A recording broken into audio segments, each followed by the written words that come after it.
It's Monday, November 26th, Tuesday, November 27th, if you're on the East Coast or across the pond. And this, my friends, is Spaced Out Radio. Hope you had a great day and night. I am your host, Dave Scott, broadcasting to you live from the Great White North, on top of the mountains of central British Columbia, right here at SOR headquarters. We're glad to have you on the SOR Radio Network and Deep Talk Radio. If you're wanting to listen to our archives, they are free at youtube.com/Spaced Out Radio. Just do old Davey the favor and hit that subscribe button. Our website is spacedoutradio.com, where we have a plethora of features for you. You can rock out to Bumblefoot soon, shop at our brand new looking Spaced Out Radio store, read up on Captain Shirk's SOR Newswire, and so much more. Tonight's show is brought to you by the YouTube channel Ensuho. Sebastian Martin brings high-quality messages to the masses. Go to spacedoutradio.com, click on the Ensuho banner, and subscribe today. It's the final Monday of the month, which means it's time to once again have a visit with one of our more popular guests, Butch Witkowski, creator and lead investigator for Pennsylvania's UFORCOP. A former police officer, Butch and his team take a true investigative view on all things paranormal, from ghosts haunting barns to missing people, and of course, aliens and bipedal canines. The versatility in Butch's team has them a leader in this field of research, with a van and equipment ready to go on to location within hours. UFORCOP.com is the website to check in with Butch. Then at the bottom of hour number 3, Olaf Phillips from Paranoia Magazine will be back with another edition of the SOR Newswire. Mr. Butch Witkowski, hard to believe it's been another month, my friend. How are you? I'm fine. Pleasure to be here, but you know how time flies. Always. Absolutely always. What have you been up to? What have you been working on this November? How was your Thanksgiving? Lots of questions for you. Okay, Thanksgiving was great. Spent it with family, good times, good food. I'm still suffering from a bit of turkey overdose, but that'll work its way out. Other than that, we had, pretty good snow down here, and pictures of footprints coming in from all over the state.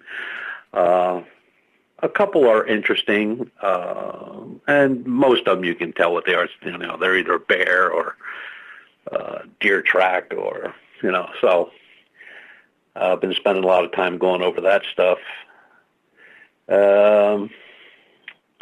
Couple odd things in the sky over eastern Pennsylvania. I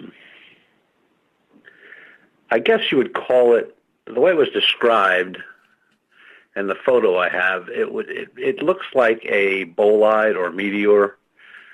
The only problem with the whole thing is, while the guy was taking single pictures with a digital camera, next door neighbor was taking video.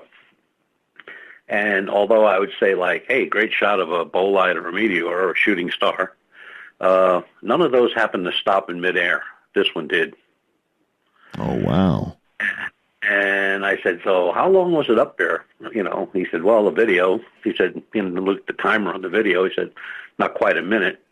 And I've never seen anything like that. I've never even seen a picture like that.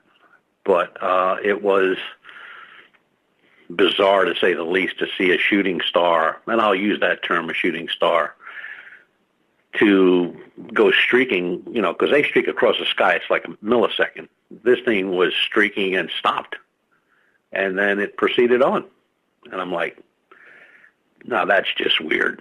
I've never seen anything like that. It was not two of them. One guy suggested, well, maybe there were two, and one just went out of sight behind a cloud. And I'm going like, no, sir, no clouds.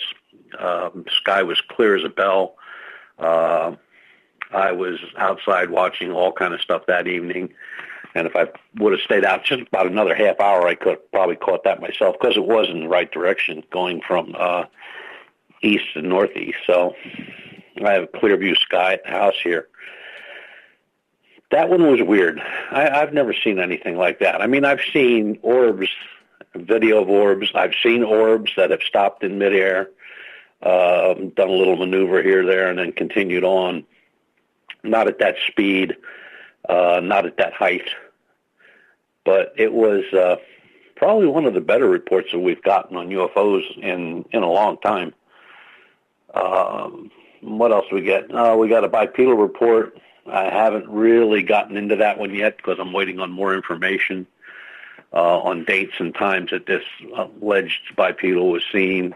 I need a better location, what I was given. So as soon as I get that, I'll get back into doing that one. Just a lot of reports, Dave. A lot of strange stuff going on, from paranormal, crypto stuff, UFOs, just a lot of bizarre stuff, stuff that you don't normally, it's not run-of-the-mill stuff is what I'm trying to say. Right. Hey, I got to ask you, I mean, you guys have been slammed with winter weather this early in fall, and it's coming quite early for you guys. How has that affected the reports, or has it enhanced it? I think it enhanced it. We have more. This time of the year, we should have a lot of cloudy skies at night because the temperatures will, drop into the mid to high 30s at night. And then, by 8, 10 o'clock, they're up to 50, 55 degrees. Well, we haven't had that. We're down. Our weather has been cold. It's staying down in that 30 range, which gives for really clear skies unless we got rain. We've had that a couple of nights of that. But some of our skies just lately, last night was unbelievable. I mean, I could go out there. I could have sat in the porch and just counted the stars, and it was just a beautiful night, clear. Where I live, I have no light pollution, which is really cool. And I don't know if it's the folks are starting to look up more or paying more attention on these clear nights. Usually when we have a lot of clear nights in a row, we'll get a number of reports.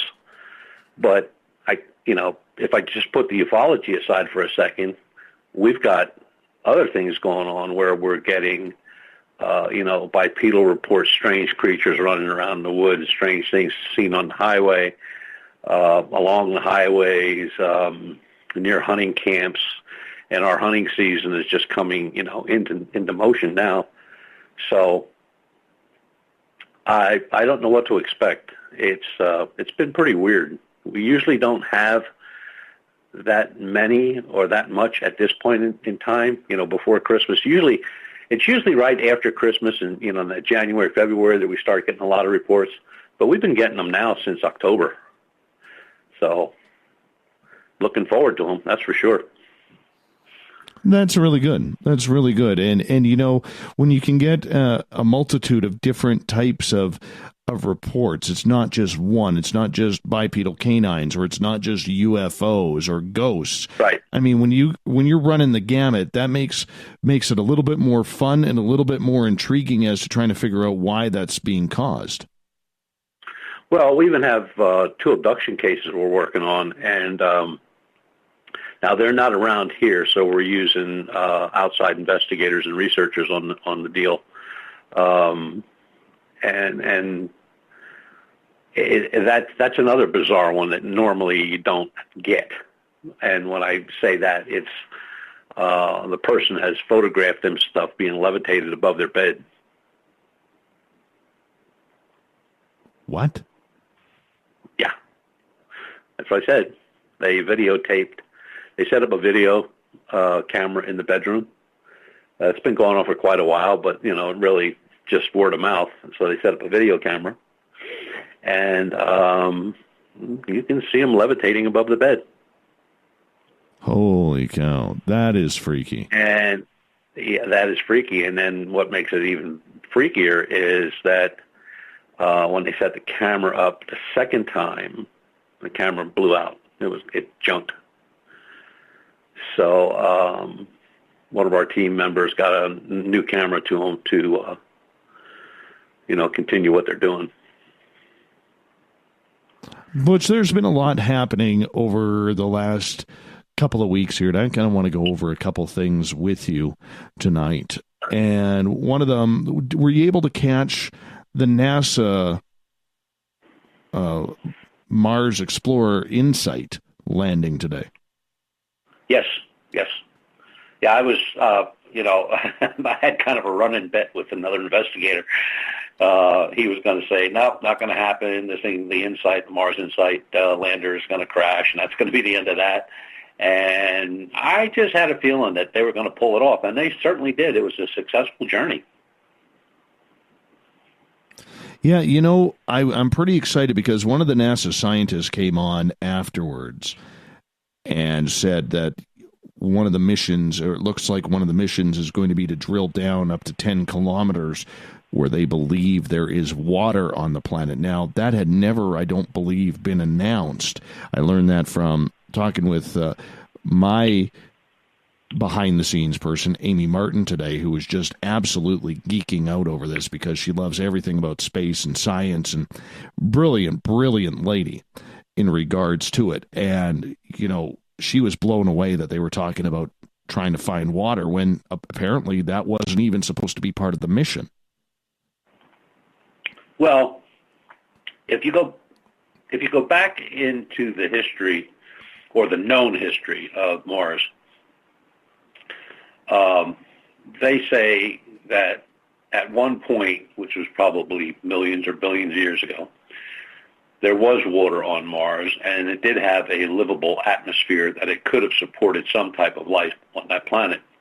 And then over that period of time between then and now, that has that's gone away. And with the InSight lander up there, I mean, they're going to be drilling down pretty deep, and core samples and all that stuff. So if they come up with anything that resembles water, that could prove the theory right that planet was habitable, millions or billions of years ago, however you want to look at it. It's exciting stuff. It really is. I think it is, too. I think we are on the verge of something. And, by the sounds of it, and even talking to Amy and reviewing a lot of the things she told me to review, it almost sounds like they're trying to speed up getting back to the moon and getting men and women on Mars. It almost seems that way. I'm almost convinced. Well, that and the fact that, they want to start this Space Force, which came out of nowhere. So I think there's something up, but, with NASA, hard to get proper information all the time. You know what I mean? Yeah, very true. Very true. And, I'm hoping that they're able to find something. It would be so exciting. Because, I mean, you and I will never see it in our lifetimes, but there's a good possibility that our children and grandchildren and our great-grandchildren will be able to leave this planet and maybe go somewhere else for not only exploration or vacation, but maybe for settlement as well. Oh, yeah. I definitely believe that. I mean, look, there's just too much out there. I heard one guy on a blog post a couple of weeks ago, maybe 2 weeks ago, where he was saying that, it's us and about 10 planets, and that's the end of it. And I'm thinking to myself, this guy is really on some really bad drugs. I mean, what do you say? There was like a couple hundred stars. 100? Try a couple billion. And planets that we've never even found, never even heard of, we don't even know their locations. We know there's something out there, but we don't know where it's at or what it is. And look at the new planets that have been found over the last, years. So, the naivety of some of these researchers just makes me crazy, because it's almost like they sit there in their rocking chair and they come up with the why fors, the therefores, and this is what it is, and nobody's going to change my mind, and that's just the way it is. And most of these guys couldn't find their butts with both hands. Yeah, I mean, it's going to be very interesting to see what happens. And, I keep bugging people about it. I even tweeted out to NASA today, when are you going to show us the aliens? Now that you're there, how long until we get the picture of the aliens? Did you get an answer on that one? No, nothing. I had a few likes on it, but that's about it. I mean, but what a man. feat. What a feat. You know what, though? I will say this, and we're going to get more serious into this on Friday night's show with Amy Martin when she is on for the SOR Roundtable. And it's going to be very exciting about it. And I know she's quite pumped up about the science and everything that is kind of involved with it. But the one thing that I'm curious about is if NASA has, and I don't think they probably wanted to let it slip, that about when they're planning on putting people back on the moon or Mars or whatever. I think, usually they keep that tight, but somebody was kind of excited and was able maybe to let it slip out. But you have to wonder about the curiosity about whether or not when we see these type of successful landings on a planet so far away that took so long to get there, on whether or not there is some sort of secret space program actually flying around out there, Butch, and actually has the technology. To me, it really puts in question a lot of these theories that are out there. Yeah, I tend to agree with that a lot because, the leaps and bounds that were made, just after World War II in technology until now is just absolutely phenomenal. I mean, that hit today when they landed that orbiter, that lander today, that was pinpoint. They knew exactly where that was going to set down, and that's exactly where it sat down. And that's kind of mind-boggling when you think, here you got a craft that's, flying through space for over 6 months, was it? Something like that? Yeah. And they've already pinpointed on the surface of the planet where this thing was going to land. And it landed within 100 meters of the target. That's nuts. I mean, I get lost going to the local grocery store sometimes. And these guys are landing, on a planet eons away, and they're like almost dead center with this shot. And I'm like, if they can do stuff like that, tell me what they can't do. That's what I'd like to know. What can't they do? The different propulsion systems they're trying out all the time, different propulsion systems. Now, that's only a ruse because they already probably have one that's going to be the ticket. So they throw the other stuff in there, and so that it failed, or this isn't going to work, or it's just too heavy a load to carry, and blah blah, and they go on and on and on. But that these suckers got something. They got something that they can put men back on the moon in a heartbeat. Not going to be a big deal like it was before, and they're going to be able to go to planets like Mars and other planets. And it's one of those things where it's almost like they've already planned the colony. They know where, they know when, they know who's going to go, and they know how it's all going to come about. It's just really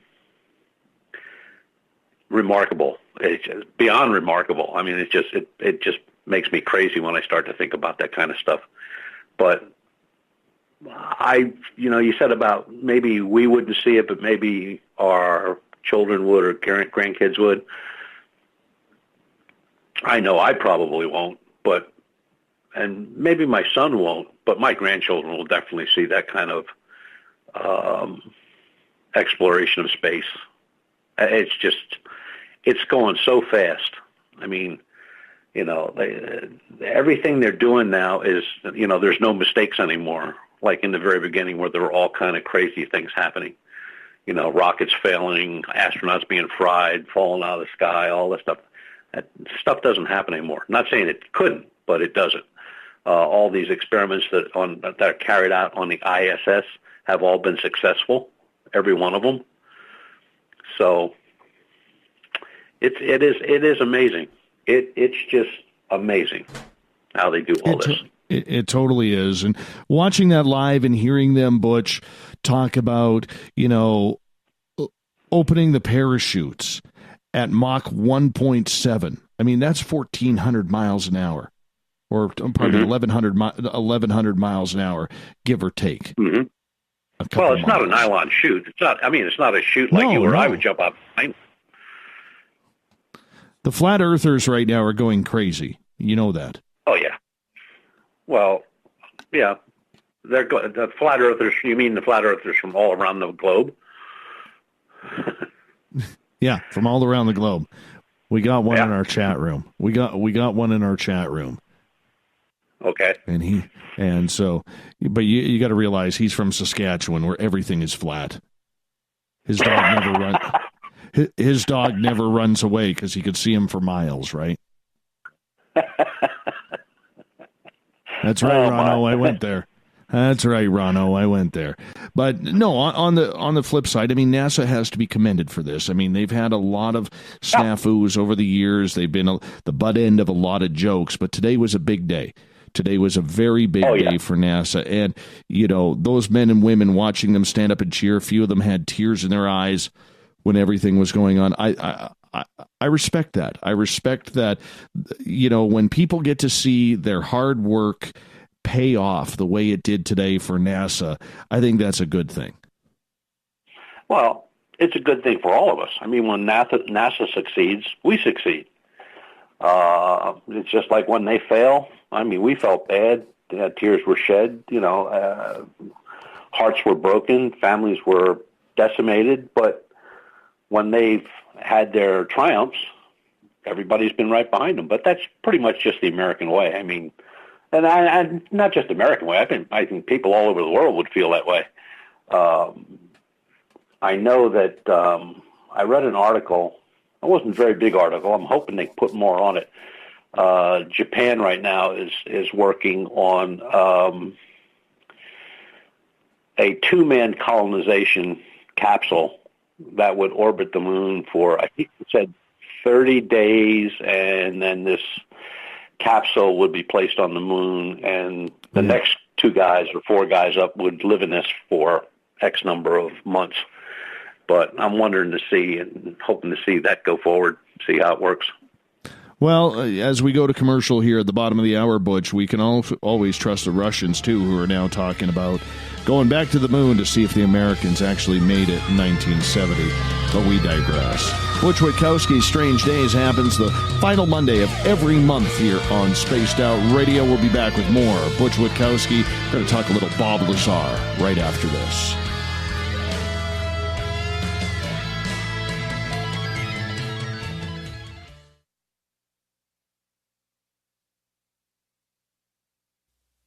You're listening to Spaced Out Radio Live with Dave Scott on the Deep Talk Radio Network.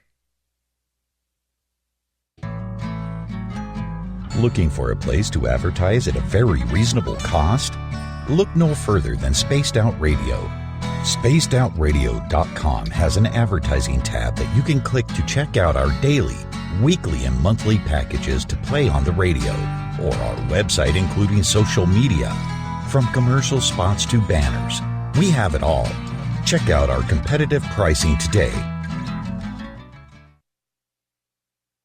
Coming soon to our website, spacedoutradio.com, is the SOR Space Travelers Club. For just $5 a month, you can get into a private area on our site where you can hang with other listeners in our chat room, post in our forum, and check out a bunch of exclusive content and store that won't be found anywhere else, including a nightly after-show party with Dave. It's going to be the best $5 a month you're going to spend. The SOR Space Travelers, only at spacedoutradio.com. Did you know Spaced Out Radio runs 7 days a week? Hi there, this is Tessa Nicole Thomas, and I'm here to take you on a paranormal journey each Saturday and Sunday night. Why change the station when you have it all right here?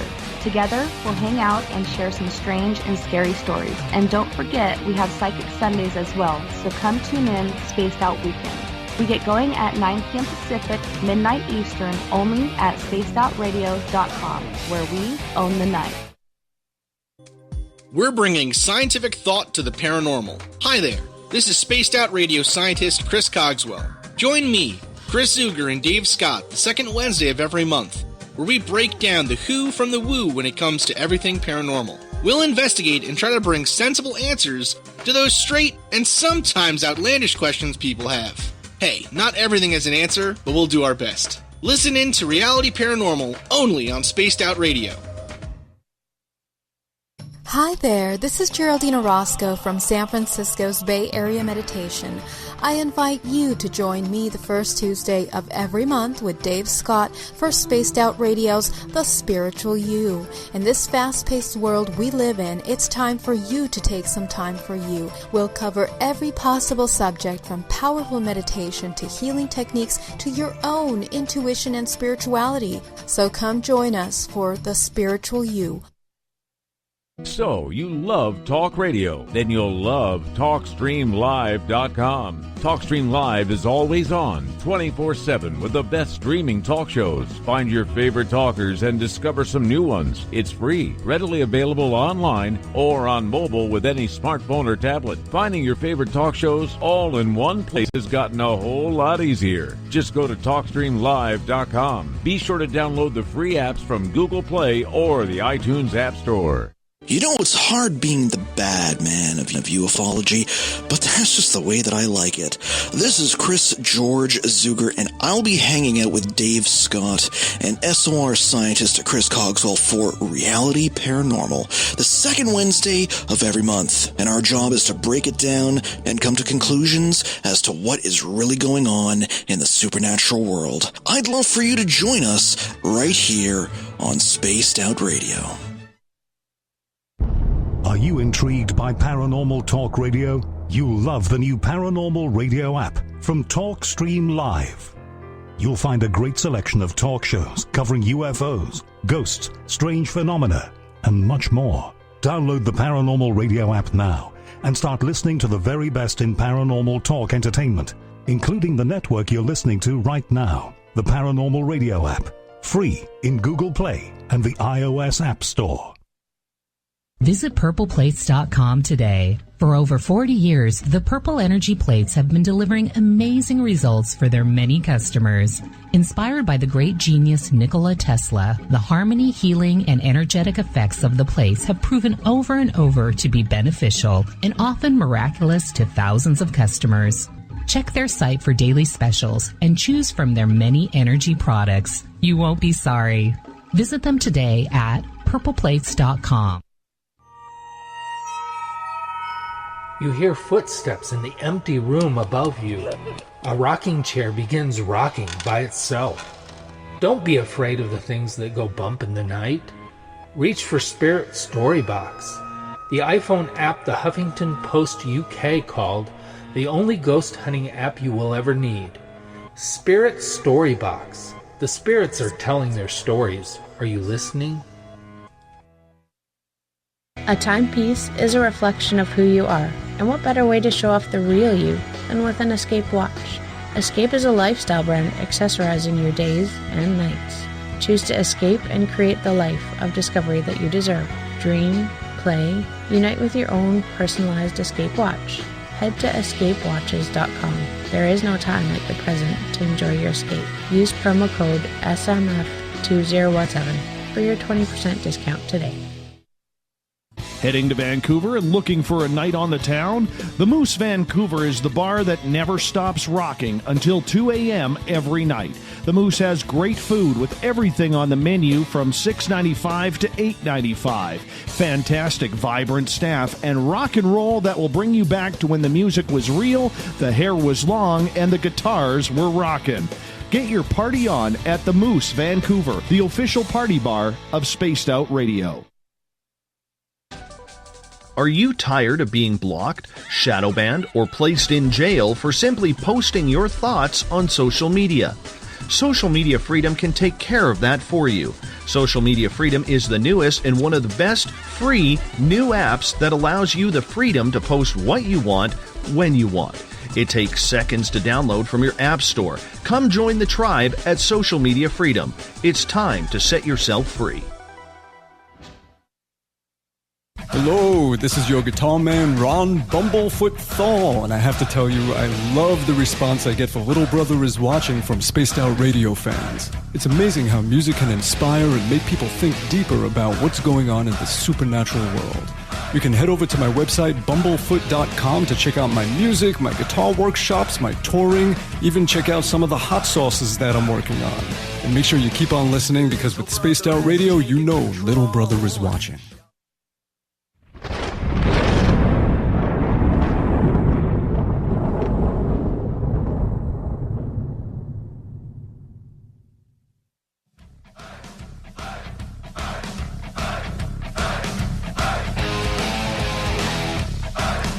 Welcome back to the second half hour of Spaced Out Radio tonight. I am your host, Dave Scott. Great to have you with us. We're with Butch Witkowski, Strange Days, Butch's website, UFORCOP.com. Mr. Butch, always a pleasure to have you back on the show. Oh, yeah. It's always fun on this show. I love this show. I got to ask you, because some other big news that's been going around lately is Bob Lazar. Of course, Jeremy Corbell, the UFO documentarian movie maker, has a new film coming out, which I believe is coming out next Monday, the 3rd of December.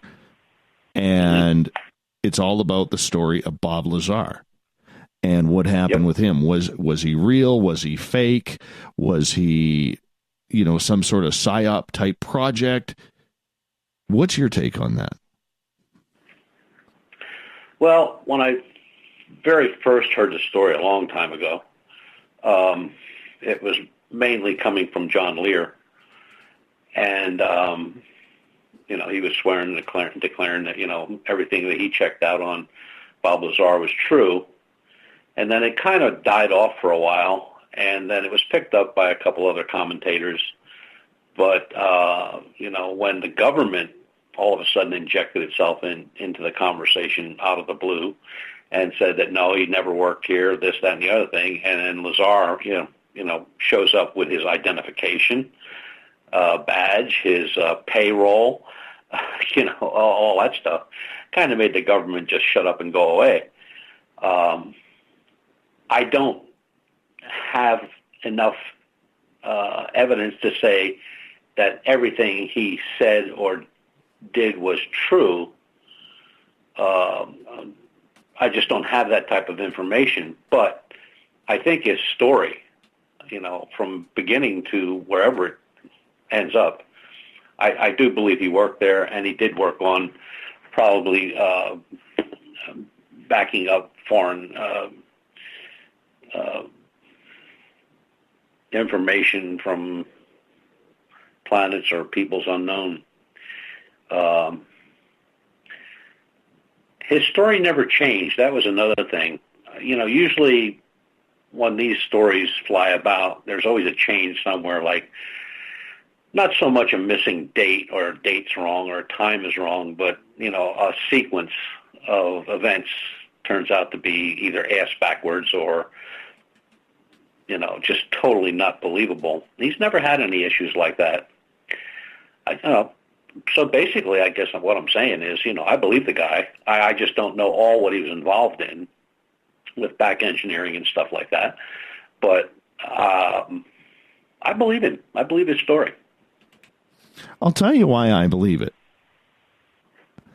And it's a little bit different than most other places. I'm going to come at this from a journalistic angle, okay? And George Knapp, who is a fine journalist, in my opinion, the only investigative journalist in the realm of UFOs.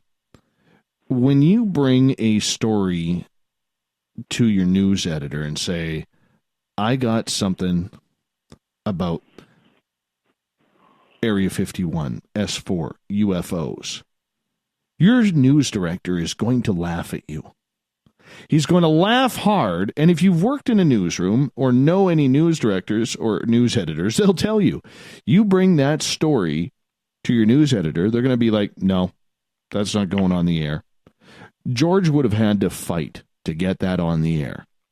He would have had to fight, and then in that argument of trying to convince his news editor to allow him to get that on the air, he would have definitely had to have credible sources that we potentially do not know about and say to his news editor, this is who told me, this is why I believe this, we need to run with this is real.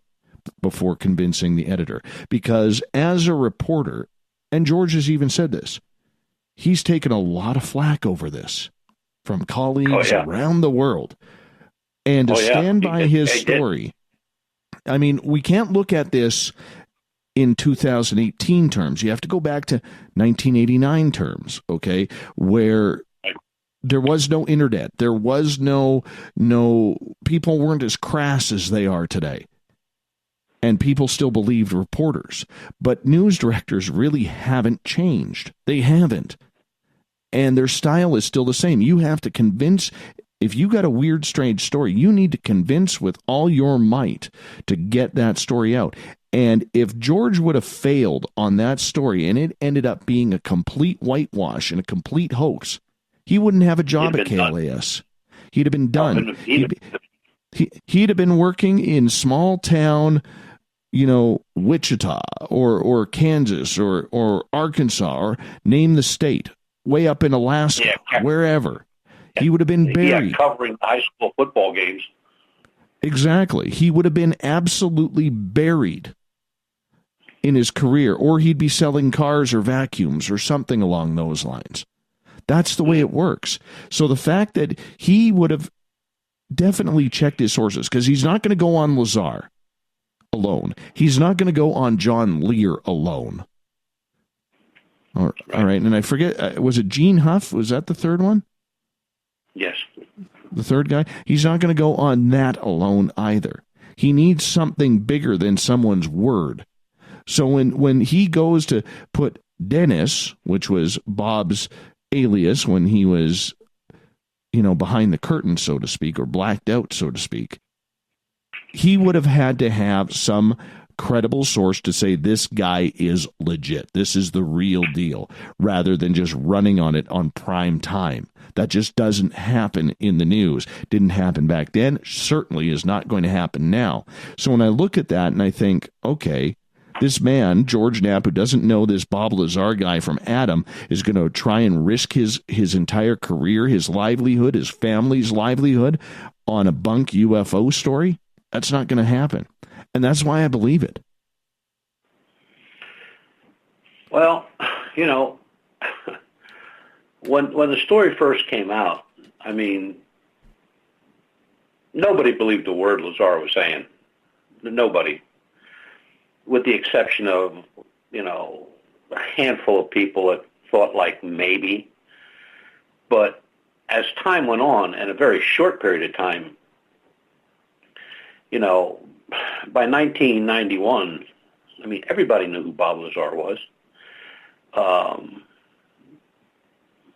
When the government came and said the guy never worked for us, we don't know who he is, there's no such place, we have no such projects, and then he started showing the evidence that he was an employee, and he did work at that Area 51, S4, and all the other places he was involved in. Him showing that evidence that he worked there was probably the best thing he ever did. And then he shied away for a while, that. I mean, he just backed off. He wouldn't even talk about it. And then when, look at where he's at today. Well, the funny part about it today, and that's exactly it. That's exactly working for the it. same people that said he didn't exist. I had this same conversation about 2 hours ago with Lorian Fenton. And I was interviewed by Lorian Fenton before tonight's show on her show, The Fenton Perspective. And anyways, we were talking about that after the show. And I said, explain to me if this whistleblower in Bob Lazar is such a bad dude and broke all of these rules, how is he still a government contractor now, a private government contractor? But if you think about it, it all turns back to Bob Bigelow. Now, I know people are going to roll their eyes, but let's face it. If you go by George Knapp's story, which I think George Knapp, journalism credibility award winner, I think he's telling the truth on this, that Lazar had a bunch of death threats. He was shot at. There was a time when he went to the gym, and he comes out of the gym. His entire car is open and unlocked, windows down, doors open, and his glove compartment is open with his Uzi sitting on the passenger seat. All right? They were out to get him. And I have a feeling that and this is my own assumption. I have no proof of this whatsoever. I'm just kind of putting together little puzzle pieces here. I think what happened, because we all know that Knapp was tied, and friends with Bob Bigelow, that he called Bob knowing that he had an interest in space and said, Bob, this guy is from Area 51. He's talking about this element 115. You need to meet him. And I think what happened there, in my submission, is that they met. Bigelow, it is on record that Bigelow and Lazar started a company for 1 year. And I have a feeling that Bigelow, with his pull with Senator Harry Reid at that time, probably said, hey, you know what's happening out there. Call off the dogs. We need this guy. And that's what happened, because money and campaign donations mean a lot in the United States. Mm-hmm. And I think that's how it happened.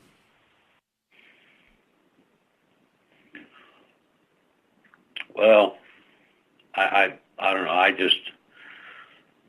I always tended to believe the guy's story. I know there's a lot of people out there that don't, and they pass off Bob Bigelow and Bigelow Aerospace as some kind of joke that he doesn't get involved in anything like this. Well, I had my personal run-in with Bigelow. In 2008, I had gotten a series of reports from northern Pennsylvania. A lot of the reports mentioned seeing and photographing a propulsion of some sort coming out the back of these crafts. And they were numerous. There was about 9 or 10 of them at the time. And I was sitting in my office, and phone rang, and picked it up, and this guy introduces himself, and I'm looking at the phone ID, and it says Bigelow Aerospace, and this guy is an investigator with Bigelow Aerospace, and he would like to talk to me about some of these reports. And tell you the truth, I thought it was a prank. So I went along with it, and we discussed the cases, and I mean, I had filed them through MUFON, so he had access to them for sure. And, he said, okay, he said, I have any other questions, I'll get back to you. Thanks for, sharing the information, blah, blah, blah. And he hung up. And I remember telling my wife about it, and a couple of guys in the group going like, boy, did I just get strung out. About 5 days later, I got a thank you note from Bigelow Aerospace. And I have it here in my file. So, see, Bigelow's thing is propulsion. He wants to know what propels these craft. He always did want information. And then when the FAA here in the United States, Federal Aviation, Aeronautical Aviation guys just said, okay, from now on, pilots do not report their UFO sightings to the FAA. You will now file them directly with Bigelow Aerospace, and that directive stands till today. So in regards to Lazar, now this movie with Jeremy Corbell has been made. Bob has kind of come out of hiding, and he has a cushy job working as a government contractor at his new home in Michigan, where he's lived the last decade or so, and gave up his Las Vegas life for this. Why do you think now it's important to revisit the entire Bob Lazar story? We're talking 29 years later. Well, that's a question I really can't answer. But when you put everything together, like the space ventures, the ISS, all the stuff that's taken place over that number of years up until the landing today. I mean, I'm sorry, yesterday. It's like a big picture coming together of NASA, and it's not so much that they're trying to tell us something as much as I think they're preparing us for something. Like one day we're going to wake up and they're going to say, "Hey, we got a base on the moon, or we got a base on Mars, or in conjunction with another country, we put this up here, we got that up there." You know, it's just like people say that the Star Wars initiative set by Reagan doesn't exist. I believe it's up there. I really do believe it's up there. And whatever it is, however it works, whether it's lasers or actual rockets or whatever type of weapons they are, they're there. They've been there for a long time. And, you know, that was something that the government swore and declared on their dead mother's grave, that we would never put weapons in space. And I think that's a load of crock. I think those weapons have been up there for a long time. And now the Space Force, which just pops up out of nowhere. I mean, President Trump does not strike me as being a spacey kind of guy, you know what I mean? Like talking about battles in space or battling other nations in space just doesn't fit his bag, if you know what I mean. And a friend of mine still in the Air Force, matter of fact, he's going to retire this year. I kind of joked with him. I said, "So you're going to be out of a job, the Space Force is going to take over." He said, "They took over long already." I went, "Oh, okay." What does that mean? So, yeah, what does that mean? We've only heard about this Space Force, for a few months? Sure. And this guy is saying they took over long already. Well, what'd they take over? What are they doing? Who's up there? What branch of the military are there? You know, I got a lot of questions for this guy, and he'll be home. I think he's out in June. Yeah, June, I think. End of June he's out. And they're going to have a party for him, and I've been invited to the party. So I'm going to have a lot of questions for this guy. Well, you know, it is interesting. And getting back to the Lazar here, as we only got about 4 minutes here before we got to step out for the top of the hour, Butch. Mm-hmm. I think his story is just as relevant today as it was a long time ago. But are you surprised that over the years, I mean, let's face it, Area 51 has been around for what, 55, 60 years now, approximately? Yep. Are you surprised that in reality he is the only one out of thousands of people who would have worked there over the last 55 years, that he would be the only one to come and speak out? Well, you know, that is bizarre. That's strange, to say the least. But, you know, the ones that did come out to speak about Area 51 over the years turned out to be, you know, fakers, misinformation specialists, who all had backgrounds in Area 51, S4, all those places, you know, giving these deathbed confessions and stuff like that. So I guess what I'm trying to say is, if Lazar turns out to be a government plant, hoaxer, misinformation, disinformation guy, I will be totally surprised. And then again, there's something in the back of my head going like, no, you won't.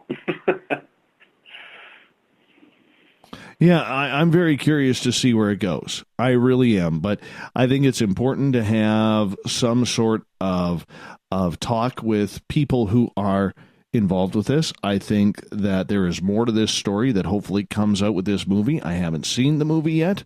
I'm hoping to see the movie. I'd like to see the movie, and that is the plan. But nonetheless, I really do believe that we have a lot of questions that still need to be answered. And like you said right off the bat, I mean, Bob Lazar's story has never changed.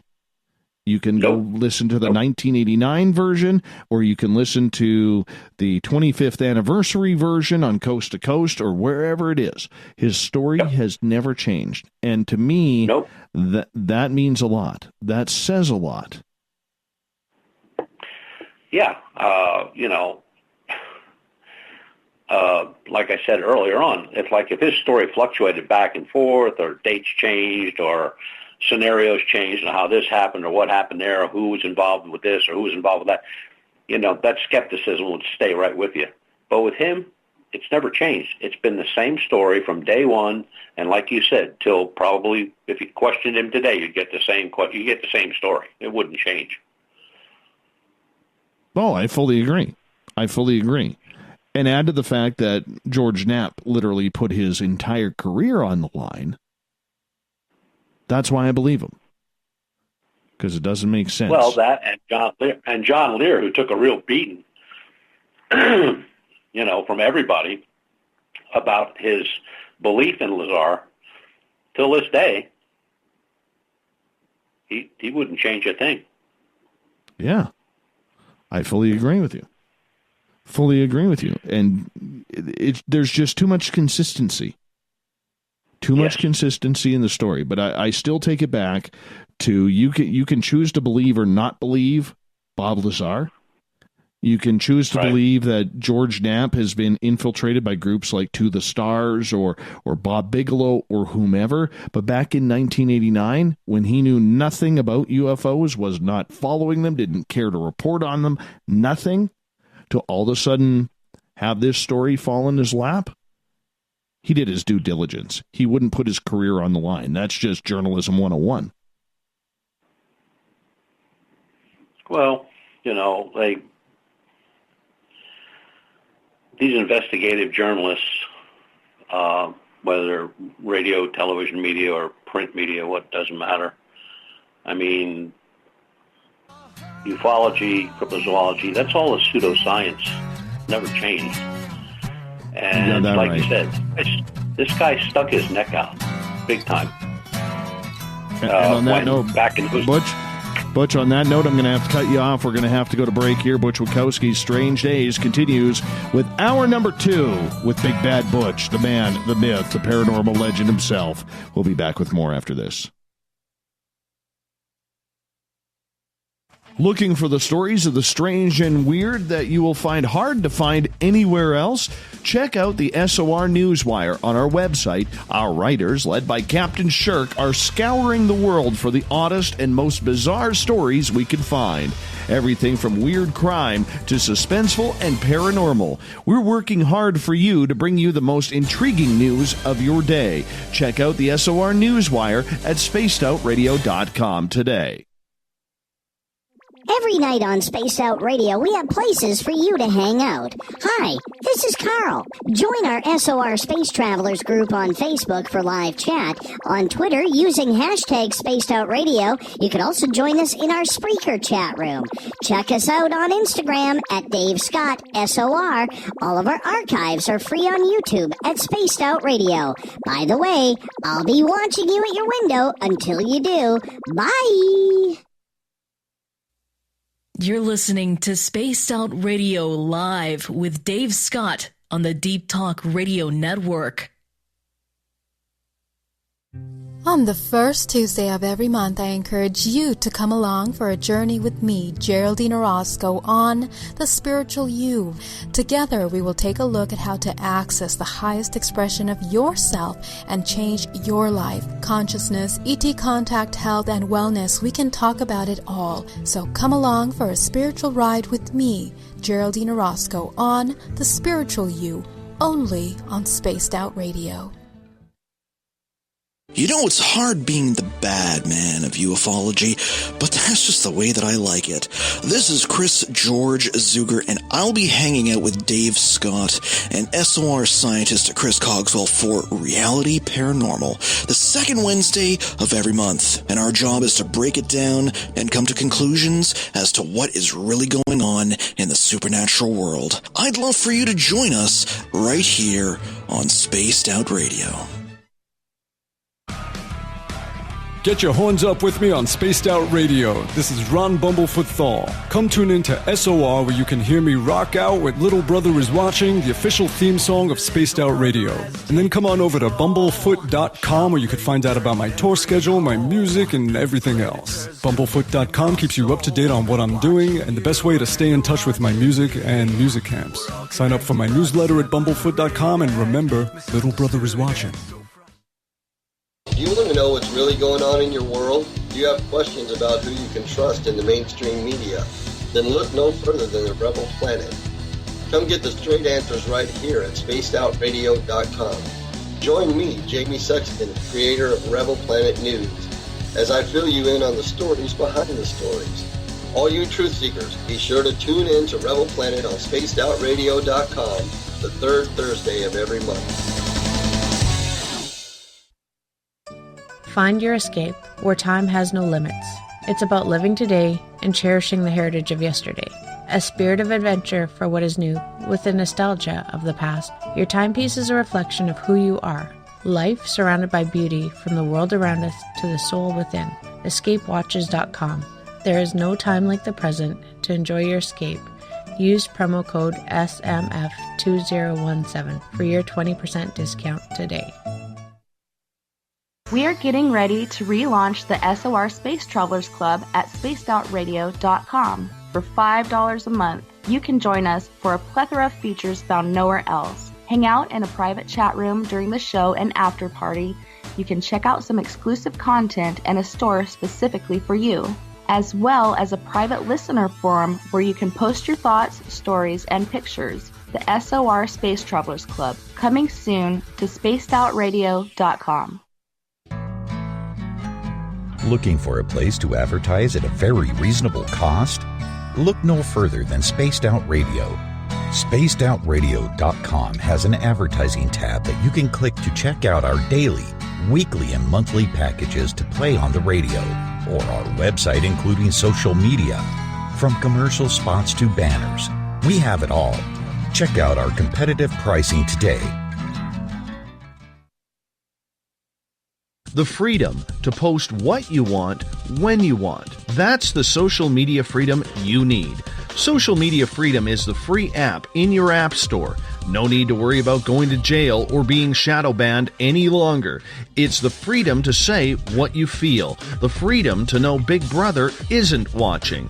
It's the way social media is supposed to be. Social Media Freedom. It's time to set yourself free. Download from your app store today. You hear footsteps in the empty room above you. A rocking chair begins rocking by itself. Don't be afraid of the things that go bump in the night. Reach for Spirit Storybox, the iPhone app the Huffington Post UK called the only ghost hunting app you will ever need. Spirit Storybox. The spirits are telling their stories. Are you listening?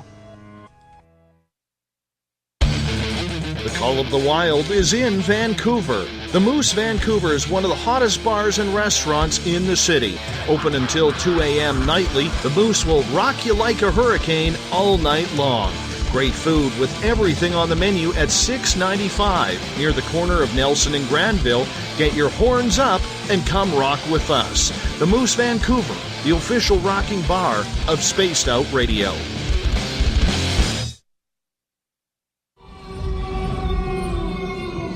Hey, this is Canadian Paranormal Investigator Mike Moore.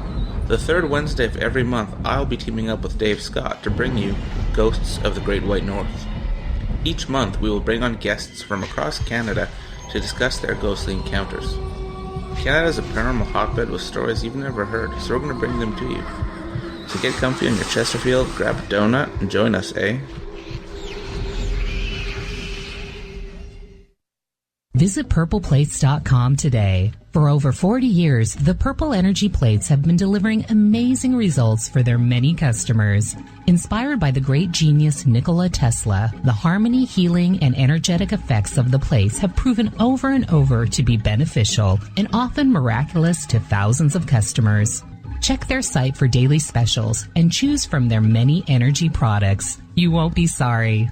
Visit them today at purpleplates.com. So, you love talk radio? Then you'll love TalkStreamLive.com. TalkStream Live is always on, 24/7, with the best streaming talk shows. Find your favorite talkers and discover some new ones. It's free, readily available online or on mobile with any smartphone or tablet. Finding your favorite talk shows all in one place has gotten a whole lot easier. Just go to TalkStreamLive.com. Be sure to download the free apps from Google Play or the iTunes App Store. You're listening to Spaced Out Radio with Dave Scott. Follow Dave on Twitter at Spaced Out Radio and on Facebook, Spaced Out Radio Show. Welcome back to the second hour of Spaced Out Radio tonight. I am your host, Dave Scott. Great to have you with us. Tomorrow night on the show, Carrie Ann Sanders joins us. We're going to talk about celestial healings. What are they? I have no clue. We're going to find out tomorrow night, 9:06 Pacific, 12:06 a.m. Eastern at spacedoutradio.com. We welcome back everyone listening in on the SOR Radio Network and Deep Talk Radio. Don't forget, all of our free archives are located at youtube.com/Spaced Out Radio. Do old Davey the favor, hit that subscribe button. Bill Cardwell has set the password for tonight in the SOR Space Travelers Club, and that lucky password is Roentgenology. Roentgenology is your password. Make sure you use it wisely, Space Travelers, as Bill sets a password each and every night right here on the mighty SOR. Our website is spacedoutradio.com, where we have a plethora of features for you. You can rock out to Bumblefoot. Soon, shop at our brand new Spaced Out Radio store, read up on Captain Shirk's SOR Newswire, and so much more. The first, to make that the final Monday of every month, we have Butch Witkowski coming on in for Strange Days. It's a great feature. Butch is the creator and lead investigator for UFORCOP, and we love having Mr. Butch here. Welcome back.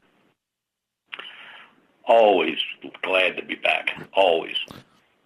Butch, I got another kind of bone to pick with the field of ufology, and I'm curious your thoughts on it. You know, for months I've been saying on this show, what's the next thing that people are going to do to kind of throw egg on the face of this? I mean, we've seen it all through the paranormal realm, people claiming to be scientists when they're not, people claiming that they're demonologists because they read up on a demonology book and watched a couple of YouTube videos. Everybody was a Mandela effect type person when that came out. And there's just a whole host of different titles and genres that people say they're experts in when it comes to this field. And in 2018, we really, really didn't have one. However, a couple months ago, a new title has kind of come up in the field of ufology, especially investigative journalist. We have people now claiming who don't have a journalism degree, never worked for a journalist outlet, whether it's television, radio, magazine, or newspaper, print, any type of print, but they're calling themselves investigative journalists. Is this another slap in the face for people in ufology to roll their eyes and just kind of say, really, we're going down this road now? Or is there something to this? No, you know, in theory, anybody can call themselves a freelance investigative journalist. You know, they don't do any research. Most of them claim to be investigative journalists or using it just as a title. It's just like I was looking up some stuff earlier when we spoke tonight, and there's a cryptozoologist who's claiming to be a investigative journalist. And problem with that I have with that is that the real researchers that I've known and met and worked with all have degrees, either in biology, zoology, or, you know, other related fields of study. You know, these guys don't have that. They have no necessary training, which would have been ground in a newsroom experience. It's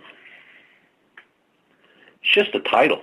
It's like ufologist. It's just a title. I mean, the stuff we're talking about, this is pseudoscience. It's not even looked at by real science and scientists as anything plausible or believable.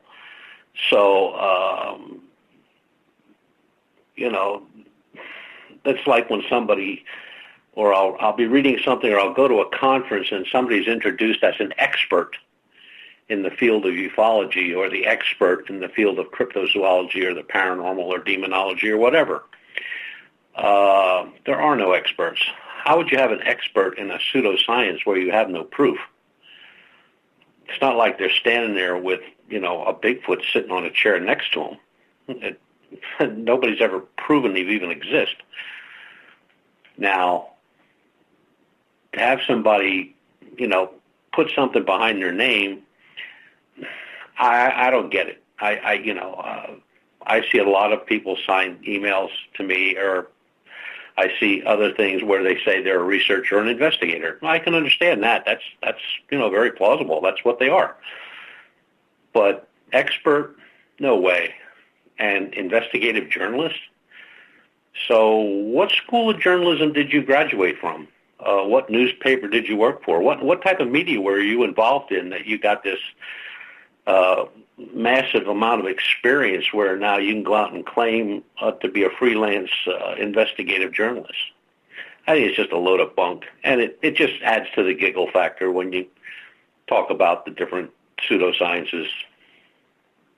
Well, I think the thing is, okay, and I'm going to, put my old hat on here for a second, and this is kind of what got me riled up about it, was one of these people actually went on television talking about UFOs, mainstream television down in Arizona, and when they put up the screen of who that person is talking, they had the person's name, and I'm not going to call them out by name, and then they had investigative journalist in UFOs. And it just pissed me off. It really, really pissed me off because, I spent 10 years in there. I know what it takes to become an investigative journalist, a real investigative journalist. And this person, has absolutely no business calling themselves that. Now, whether you agree with the mainstream media or not is a little bit to be desired. Okay, it doesn't really matter whether you're a fan of the media or not. What is the importance is the media's main job is to be the voice, ears, and eyes of the public if they are doing their job properly. And to have these people who are now out there using the idea that they are investigative journalists, to me, it's a black eye on the field. And this is a black eye that really, to be honest with you, is something that is going to be a big problem in the future, because the people who are not in the know, the people who want their answers, the people who want their questions to their experiences asked are going to be going to these people who are so-called investigative journalists, and they're not going to have the answers because all they're doing is ripping off other people's work. That's all they're doing. They're not doing anything themselves. They're not breaking any stories, Butch. No, it's just, look, it's a whole lot easier to cut and paste. And, you could see it back when the internet really started catching on, not what it is today, but in the very beginning, where people that you never heard of all of a sudden were putting out these fantastic investigations and stories and whatnot and so on. And over time you find out that, all the research they do and all the investigation in the field that they do is sitting on a chair in front of their computer. And they hijack reports from everywhere. One actually just had me laughing so hard I almost busted a gut. And this goes back. It was probably 2011, 2012. I read a UFO report from Japan. Right? It was very lengthy. Whatever the guy saw, or whatever the folks, it was a multiple sighting. So whatever the folks saw, they saw, and they all described it. And the investigator that was on the scene questioned everybody individually. He did everything the right way, and he just came up with the fact that, hey, it's an unidentified flying object. And about a week or so went by, and one of my guys, who I shared that report with, sent me another report from a guy that lives in Washington State.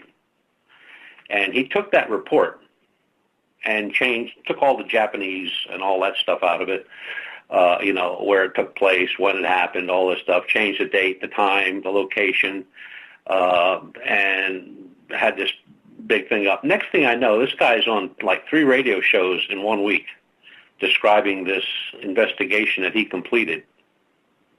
It wasn't even his report. It wasn't his investigation. He didn't do nothing. He took a report almost verbatim and just changed a few words to make it sound more English than it's, than somebody in Japan writing the story. And he got away with that for a few months until somebody actually published his report on a blog and then published the Japanese report on a blog. And that was the last we heard of him. He's no longer around. But I think his name was, I'll out him too. James Greenwood was his name, from Washington State. But he's gone by the wayside. But this stuff of just putting titles, I mean, if you earn the title,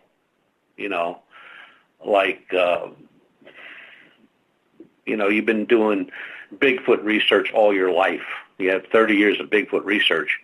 And you say you're a researcher, you're an investigator. That's it. You're not an investigative journalist. You're not a cryptozoologist, not unless you have some kind of degree. But there are very few people out there with that degree. Since Bernard Hoven, cryptozoology is just the study of hidden animals. It's not it's just another one of the pseudosciences. But you got these guys now that have blogs that they start out with they're a cryptozoologist. Well, dude, you're 18 years old. You know what I'm saying? You're a cryptozoologist? So what college did you go to? What kind of degree do you have? And that's when they block you. But, yeah, it does tick you off a bit. And,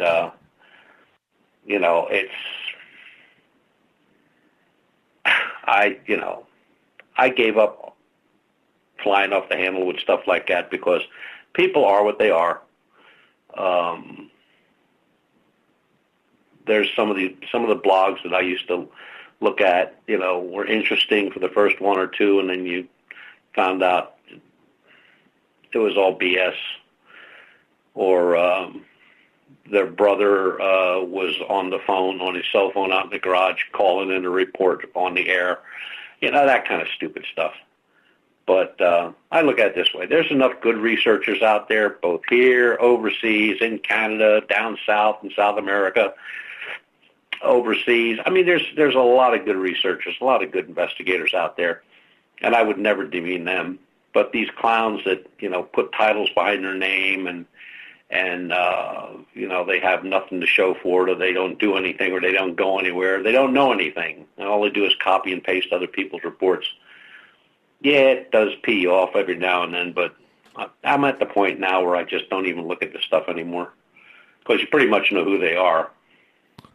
Well, I realize that, but that's where the problem lies, is if you ignore it, Butch, they continue. Mm-hmm. And it continues to make the entire path and the field of ufology or paranormal or cryptozoology to be a mainstream media and mainstream people joke. It makes people laugh and not take this field credibility, and it puts everybody's hard work, including yours, down. Well, look, you're going to have the giggle factor. That's going to stay there. That was put in there by the media many, many years ago. That started back at Roswell time. And, you have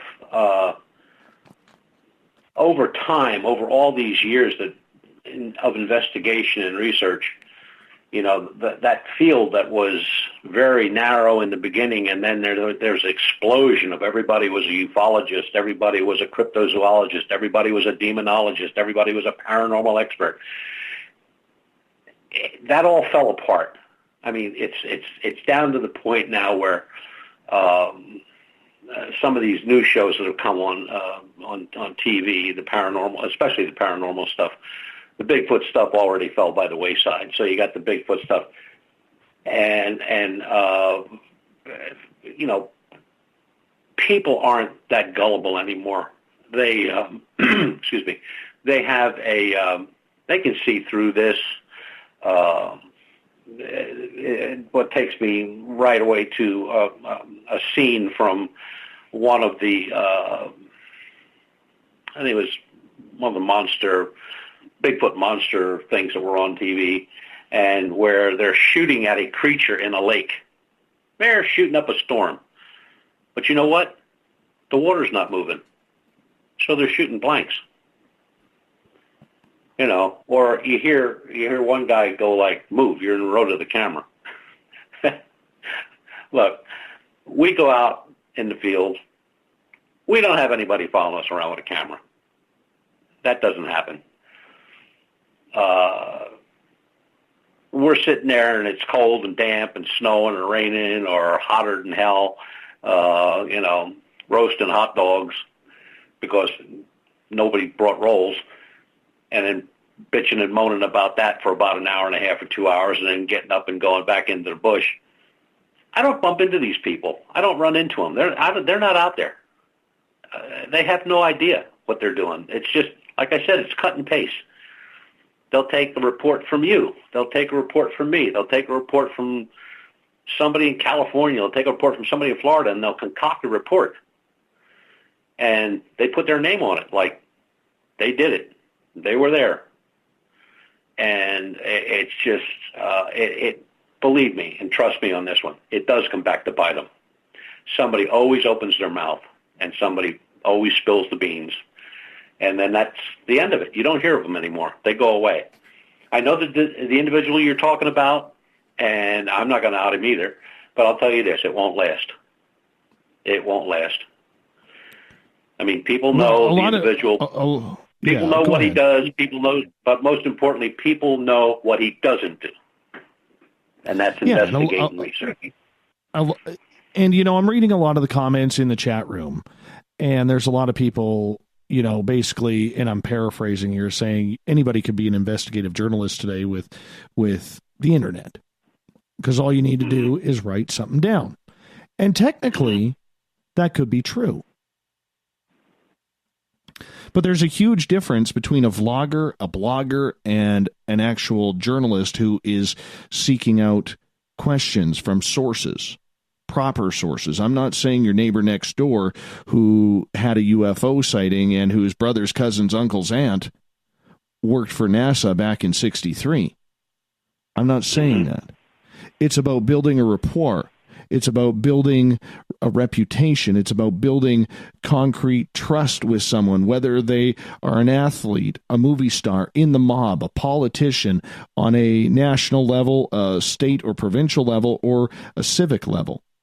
It's about, you know, getting good with the people who have influence in town and gaining their trust.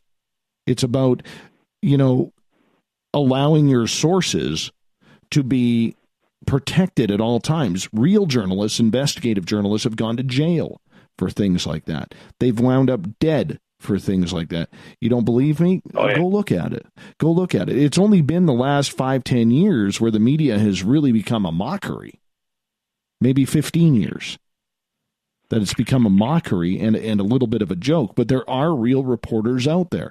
Like I always say to everybody, don't watch the national crap. That's all about hype and BS.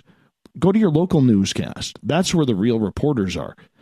That's where the investigative reporters are. The real people doing the dirty work, not some schmo sitting on a national news network who has had the same hairdo and the same facial expression for 12 years. It's not how it works. That's about entertainment. It's not about pushing out real news. And as a journalist, I find it unbearable that term has moved into this community, because they aren't. They're not breaking stories. They're not doing the legwork to break the stories. They're not doing the legwork to get that source that's going to tell them something good. Investigative journalists break stories. That's how we end up finding out so much. You know, press releases, okay, if you take George Knapp, because he's really the only one in this field who is an investigative journalist, a true investigative journalist. And, okay, the Bob Lazar thing, as we talked about last half hour, fell into his lap. It fell into his lap by chance. And he vetted his sources and ran with it. That's breaking a story. I've broken national stories when I was back in the newsroom. It's a lot of fun. It's an ego trip. That's what all journalists live for. But I was never an investigative journalist. So for somebody to self-title themselves, it's bogus. It's a facade in order to create themselves to have a bigger role in the market and the medium than what they really have. And in the realm of ufology and in the realm of cryptozoology, it's the same thing. They do the same thing. If they're not using the title of investigative journalist, they're using the title as expert ufologist or cryptozoologist. I mean, a couple people, especially in cryptozoology, that tag that onto their name, cryptozoologist, is phenomenal. There are but a handful of Bigfoot researchers that have actually gotten degrees in zoology or biology or whatever related fields of study. There's a handful. And when I say a handful, I'm saying maybe 4 or 5. But you punch up or do a search on cryptozoology, and you'll punch up 100 people who've got that title behind their name, cryptozoologist, or that's the name of their website or whatever. And it is disheartening. It really is, and it does really crank your ticket. You know, you really want to grab them by the throat and say, "So exactly how did you get this title?" But you're not going to change them because they're not relevant in the field at all, and they want to be relevant. They want that TV show. They want to be on the radio shows. They want to be on the blogs. They want to be here. They want to be contacted to go to the conferences. And they're not, because people already know what they are. And, absolutely. You know, it's when I found out that 4 of the people that I really looked up to when I was first getting involved, okay, way back, never saw a UFO. I wasn't crushed. I was so friggin' mad, I could spit bullets. I mean, it just made me crazy. And then when I got to actually meet them and go to conference with them, I asked them flat out, you know, did you ever see a UFO? Nope. How did you write a book on how to investigate UFOs? No, I just put it together. I'm going like, so you lied. That guy looks at me in the face, he goes like, yep, I lied. He said, but I sold a ton of books. Butch, you hold on. We're going to step out for a break here at the bottom of the hour. Butch Witkowski's Strange Days happens the final Monday of every month. We'll get back into some meaty investigative stories with Butch right after this.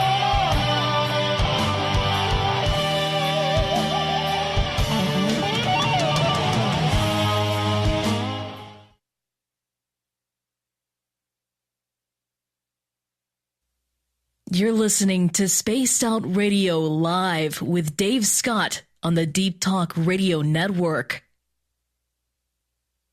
Did you know Spaced Out Radio runs 7 days a week? Hi there, this is Tessa Nicole Thomas, and I'm here to take you on a paranormal journey each Saturday and Sunday night. Why change the station when you have it all right here? Together, we'll hang out and share some strange and scary stories. And don't forget, we have Psychic Sundays as well, so come tune in Spaced Out Weekend.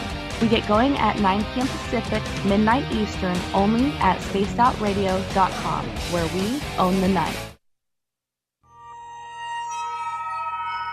You hear footsteps in the empty room above you. A rocking chair begins rocking by itself. Don't be afraid of the things that go bump in the night. Reach for Spirit Storybox, the iPhone app the Huffington Post UK called the only ghost hunting app you will ever need.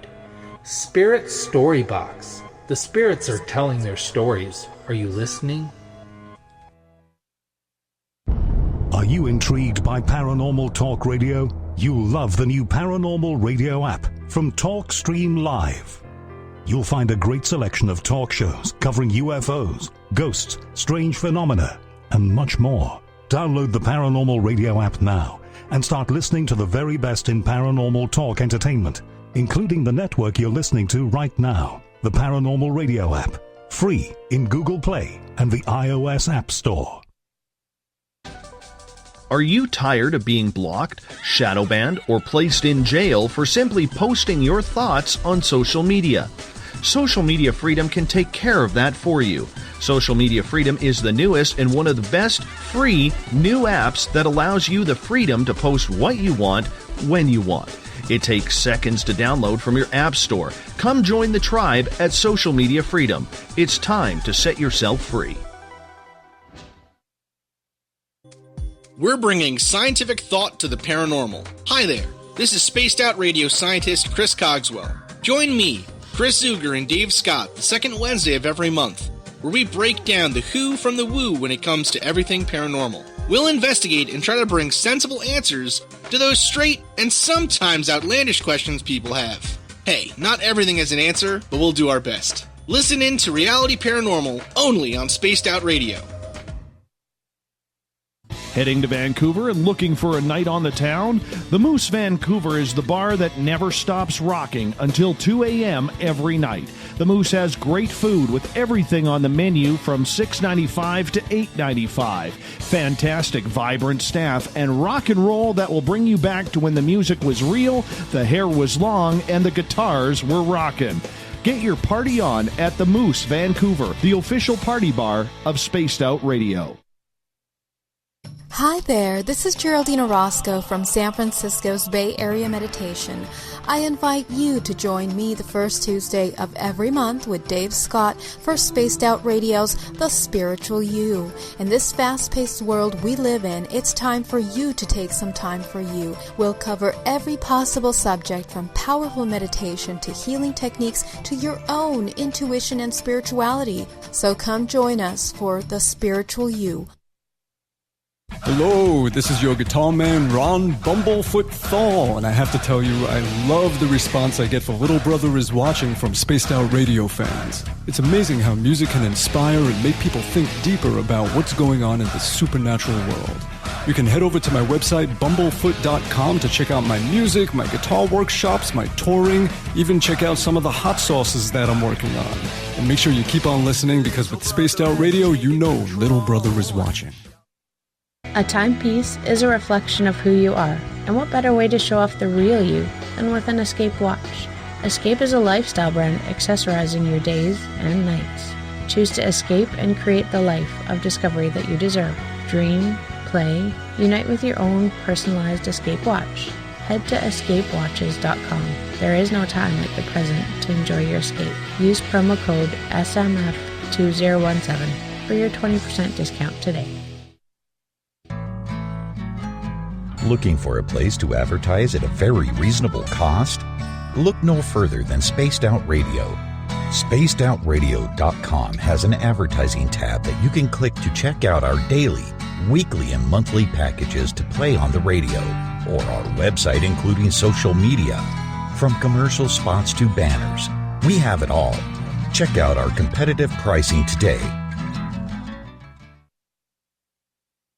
Visit purpleplates.com today. For over 40 years, the Purple Energy Plates have been delivering amazing results for their many customers. Inspired by the great genius Nikola Tesla, the harmony, healing, and energetic effects of the plates have proven over and over to be beneficial and often miraculous to thousands of customers. Check their site for daily specials and choose from their many energy products. You won't be sorry. Visit them today at purpleplates.com. You know, it's hard being the bad man of ufology, but that's just the way that I like it. This is Chris George Zuger, and I'll be hanging out with Dave Scott and SOR scientist Chris Cogswell for Reality Paranormal, the second Wednesday of every month. And our job is to break it down and come to conclusions as to what is really going on in the supernatural world. I'd love for you to join us right here on Spaced Out Radio. Hello, this is your guitar man, Ron Bumblefoot Thaw, and I have to tell you, I love the response I get for Little Brother is Watching from Spaced Out Radio. It's amazing how music can inspire and make people think deeper about what's going on in the supernatural world. I'd love for you to join us right here on Spaced Out Radio. So, you love talk radio? Then you'll love TalkStreamLive.com. TalkStream Live is always on, 24/7 with the best streaming talk shows. Find your favorite talkers and discover some new ones. It's free, readily available online or on mobile with any smartphone or tablet. Finding your favorite talk shows all in one place has gotten a whole lot easier. Just go to TalkStreamLive.com. Be sure to download the free apps from Google Play or the iTunes App Store. Coming soon to our website, spacedoutradio.com, is the SOR Space Travelers Club. For just $5 a month, you can get into a private area on our site where you can hang with other listeners in our chat room, post in our forum, and check out a bunch of exclusive content and store that won't be found anywhere else, including a nightly after-show party with Dave. It's going to be the best $5 a month you're going to spend. The SOR Space Travelers, only at spacedoutradio.com.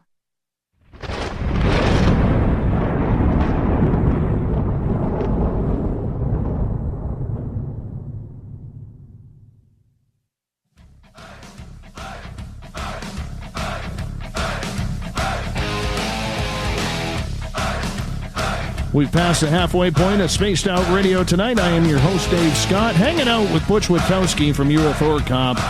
Final Monday of every month. We call it Strange Days around here. Butch, welcome back to the show. Oh, man. Time is flying. I tell you. It sometimes happens like that around here. We're pretty fortunate for that. You know, we got into a lot of the do's and don'ts and everything in the first kind of hour and a bit of the show. I want to get into your investigations now, Butch, because as you said right off the top of the show, you've been dealing with a lot of UFOs, a lot of ghosts, a lot of cryptid-type sightings. As we look back and as 2018 starts to come to a close here, hard to believe already, would you say that this was a banner year for sightings, or would you say that this was lower or pretty much even with other years? No, this is a banner year. This is, you have all this stuff going on out in Chicago with the flying phantoms, whatever the hell they are.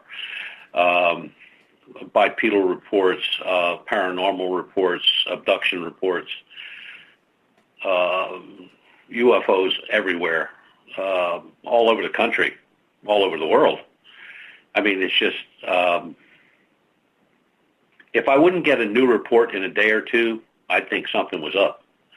But I've not been that fortunate. I mean, the stuff just keeps coming in. And some of the stuff that, we can handle, but, I can't do something that's over in Japan. I can't do something that's over in England. I can put other investigators on it, but, it just seems like this year, and it started a little late, and it probably started 2018 in March, and it's just been going hot and heavy ever since. The amount of UFO reports is way up. Abductions are up. Strange things in the woods, Bigfoot, bipedals, those reports are up. It's probably one of the busiest years. The last time it was this busy was 2014, 2015. And then 16, 17, it was kind of so-so. And 18, it just jumped all over again, just started right up. And I have no reason or rhyme or reason why that happens that way. Right. So when it comes to, let's say it's Bigfoot. Let's say it's Bigfoot, for instance, or the bipedal canine that is kind of hanging on out with you there. And people are seeing this. Are we still getting different dimensions of the creatures that people are seeing, or are people really getting into seeing the exact same thing over and over again, except in different areas? How is it working? Exactly the same description from my first report to my last report on the bipedals. Same area, our lichen loop that we investigate, our research area. We have not had any reports outside of that area. Historical reports, yes. Reports from other states, yes. But as far as our research area, the lichen loop in central Pennsylvania, whatever they're seeing, everybody is seeing the exact same thing. Every report is almost a mirror of a report prior or a report going back a couple of years. I mean, it's just, there's something there. I always said you can't call everybody a liar. That's number one.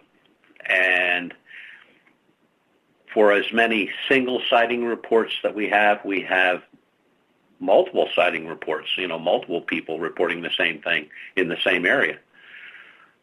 So there's something out there. What it is, Dave, I have no clue. I really, really don't. And I'm being as honest as I can be. I don't even know what I'm looking for. I know what it should look like. I know what it should act like. Because one report mirrors another report. I mean, they're always described exactly the same with a few variations, but not many. And when I say variations, it's either a flash of bright light is seen before or during or after the sighting, or there's an aura, sort of an aura around the creature, but no overt action by the creature to attack. People that have weapons, hunters, and they have a high-powered weapon in their hand. They have it in their sight, and they have this mental block, like, don't shoot her, this is going to get really bad really quick, and they back down.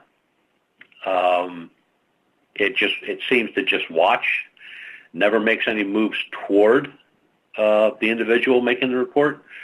It has followed people through the woods, has stood out in the open so those people could see them or see it. I mean, it shows no fear whatsoever. We have no reports of any sounds being made, like howling or screaming or carrying on. None of that. I don't know even how to classify it. Bigfoot makes sounds, they say. Bigfoot reply to sounds, they say.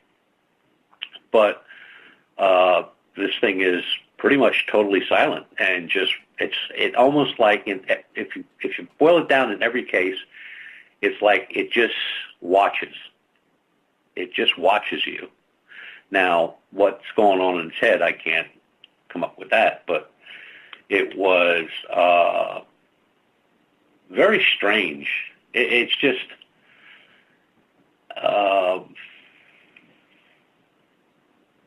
it's not even close to these dogman reports that come out of Wisconsin and Ohio and West Virginia.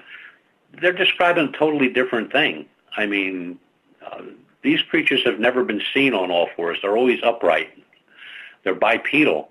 They don't drop to the ground and run off on all fours. They just stand there,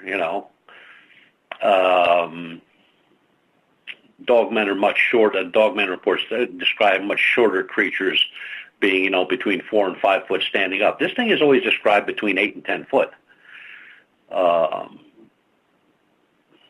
They've been seen by pilots, police officers, game commission officers,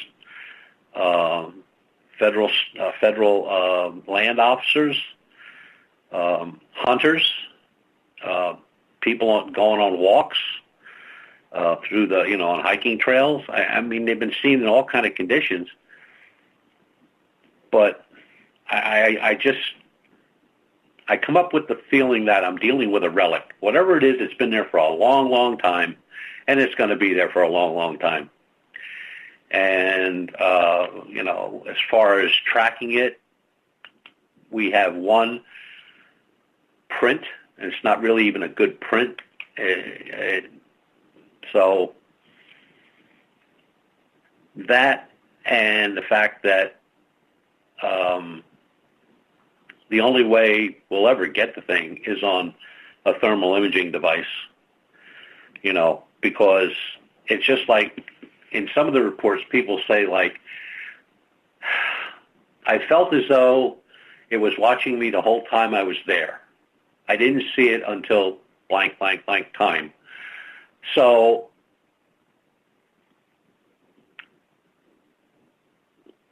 the only shot that I have at this is to get it on thermal, because nothing hides from a thermal, and to go to the areas that I've been researching over these years since 2014 and, deploy different equipment in different areas with more people, and hopefully maybe this thing is standing around watching our campsite. Then we have a Bigfoot reports from a fellow researcher where they had gone to bed for the night and got in their tents, and they heard something run through the camp. So they went out and looked around, and out of the 4 guys, only the 1 guy got up, and he's watching something peering at him from behind the tree, and he's describing Bigfoot. So he jumps back in the tent and tells his buddy in there who had a gun, you need to come out here. And he got out, and the first guy started yelling at it, we're armed, you could get yourself in a lot of trouble, get out of here, take off. And it kind of walked away. Got back into the tents, and they heard a bunch of rustling right aside of the tent. So they went out again and looked across from one side of what the clearing they were in to the other side, and there it stood. And the guy with the gun pulled the gun up, and he just couldn't shoot it. He said, I don't know what it is. He said, I'm not shooting. And he didn't. And that researcher who's been involved in research, I'm aware of maybe 20 years, investigated over 150 cases, broke out crying, got on the phone, got some other researchers to come down, get him out of there. And when he got home, he said to his wife, I'm done.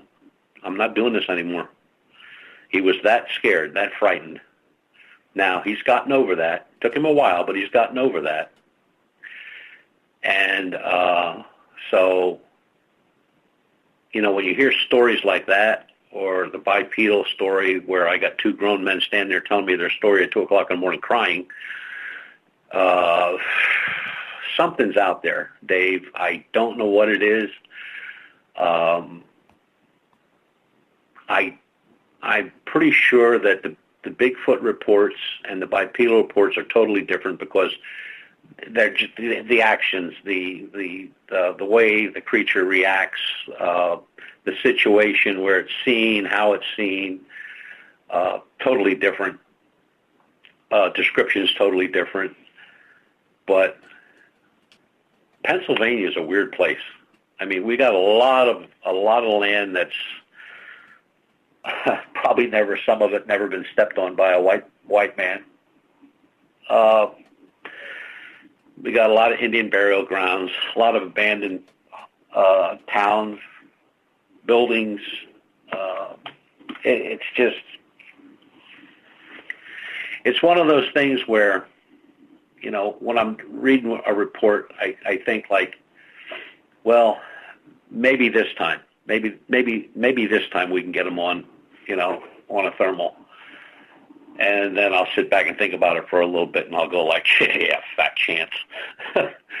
But it's just 2018 has been totally weird, just weird. And Pennsylvania, like I said, is a weird state. I mean, we have everything here. You talk about, you want paranormal, you go down to Gettysburg. You get all the paranormal you can handle. You want paranormal, you go to Eastern Penn or, one of those mental hospitals that have been closed up here for many, many years. You get all the paranormal you want. Bigfoot reports down on Chestnut Ridge, they number into the hundreds. And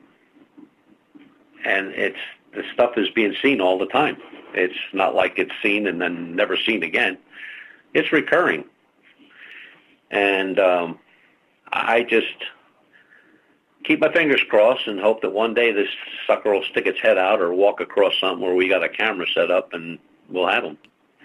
Not that I can do anything, but at least I can say that here's proof that there's something out there that looks like this that don't belong out there. So do you have cameras out there right now in that area? We have, yeah, in the research area. Well, the two main research areas where that was the first report and the third report and 10 mile apart. And we left cameras out there.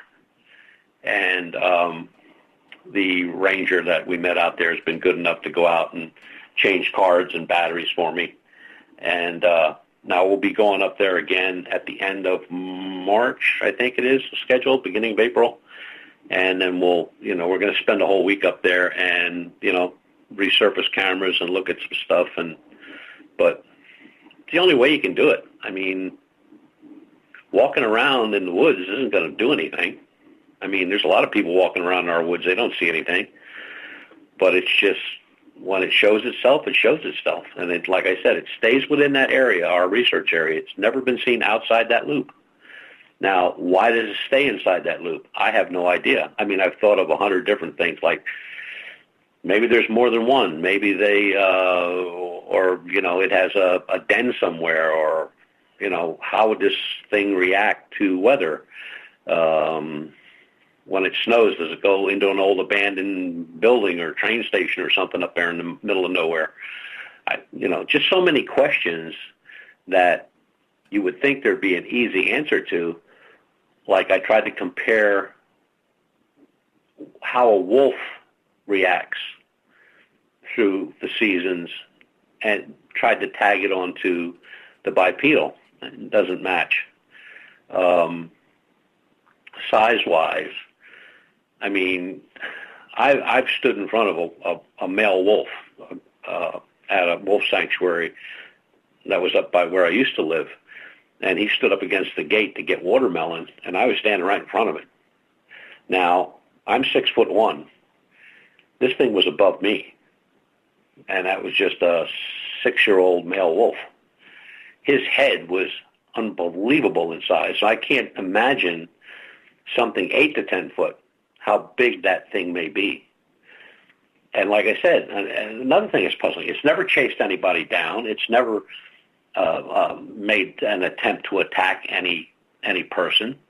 It just stands and watches. And it's almost like these people, they say it's like, especially the ones with weapons, say it's almost like telepathically something's telling them not to shoot. Don't do it. If you do it, you're going to die. And why do they have that feeling? People don't get that feeling with Bigfoot. At least I've never read a report like that where they thought they were going to die. But it must be, if it looks anything like the renditions that we've had made up from all the reports, this thing has to be terrifying to just look at, let alone try to chase down and do something stupid. But heck, we'll just keep at it. I mean, it's the only thing we can do. Butch, in areas where you are having these bipedal canine sightings, are you also having Bigfoot sightings as well? No, we're not. That's the so they're strange territorial. part. They're territorial then. They must be. Yeah, they must be, because very early on, probably the second year of research, is when we started looking. We started pulling all the reports we could get from the Bigfoot guys here in Pennsylvania on that particular areas that we were working in. And I think, if I remember right, we came up with 2 reports, and they were very sketchy. You know what I mean? They weren't really nailed down to anything. We looked at misidentification, or people seeing a bear, or, you take somebody that lives out in the woods, they know exactly what's out there. I mean, you walking out, you could tell there's a bear on the property. You take somebody that lives in, downtown Philadelphia and put them out in the middle of the woods, a skunk could run by and they'd think it was Godzilla, So we've taken so many things in. We've even taken into account the possibility of a skinwalker. Because, like I said before, many times, this whole state was nothing but Indians. And, there's burial grounds and sacred grounds all over the area of our research. But I don't know,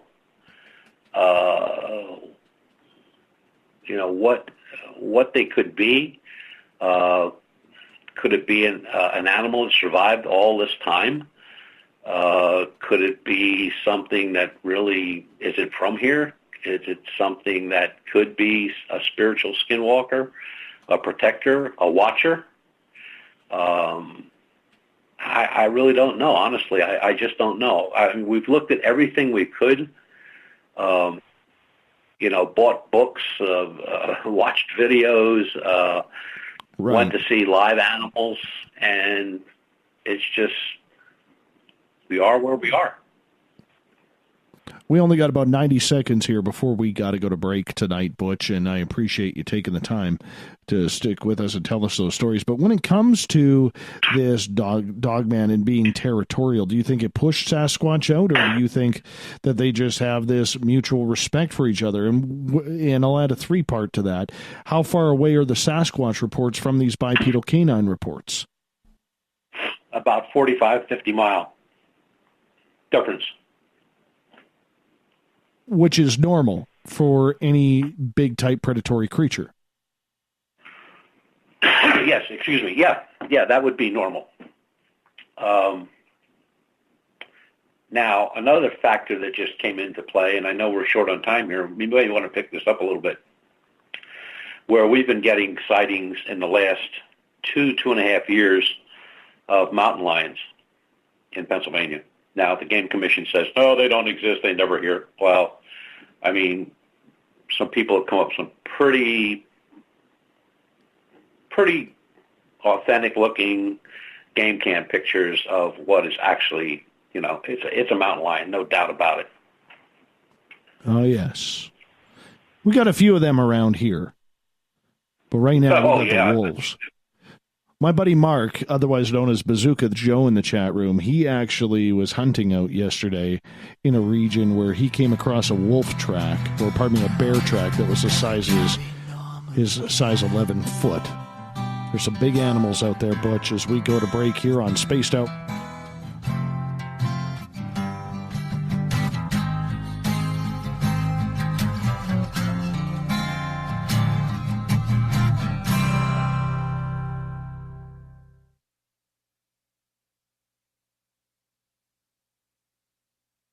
At spacedoutradio.com, we have a little bit of everything for you to stay up late.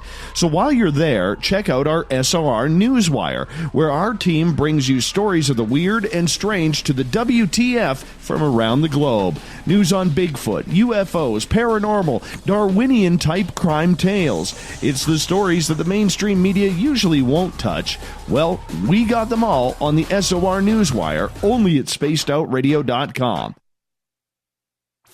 Come hang out with Spaced Out Radio, where we own the night. This is Carl. You can follow Dave on Twitter at Spaced Out Radio, and during the show, use the hashtag Spaced Out Radio to chat with us live. On Instagram, at Dave Scott SOR.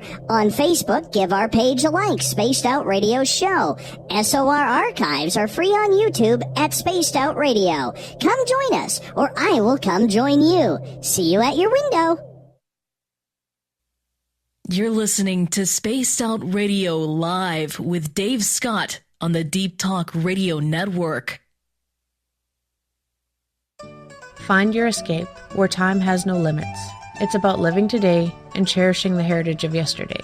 A spirit of adventure for what is new with the nostalgia of the past. Your timepiece is a reflection of who you are. Life surrounded by beauty from the world around us to the soul within. EscapeWatches.com. There is no time like the present to enjoy your escape. Use promo code SMF2017 for your 20% discount today. You know, it's hard being the bad man of ufology, but that's just the way that I like it. This is Chris George Zuger, and I'll be hanging out with Dave Scott and SOR scientist Chris Cogswell for Reality Paranormal, the second Wednesday of every month. And our job is to break it down and come to conclusions as to what is really going on in the supernatural world. I'd love for you to join us right here on Spaced Out Radio. You hear footsteps in the empty room above you. A rocking chair begins rocking by itself. Don't be afraid of the things that go bump in the night. Reach for Spirit Storybox, the iPhone app the Huffington Post UK called the only ghost hunting app you will ever need. Spirit Storybox. The spirits are telling their stories. Are you listening? Looking for a place to advertise at a very reasonable cost? Look no further than Spaced Out Radio. SpacedOutRadio.com has an advertising tab that you can click to check out our daily, weekly, and monthly packages to play on the radio, or our website including social media. From commercial spots to banners, we have it all. Check out our competitive pricing today.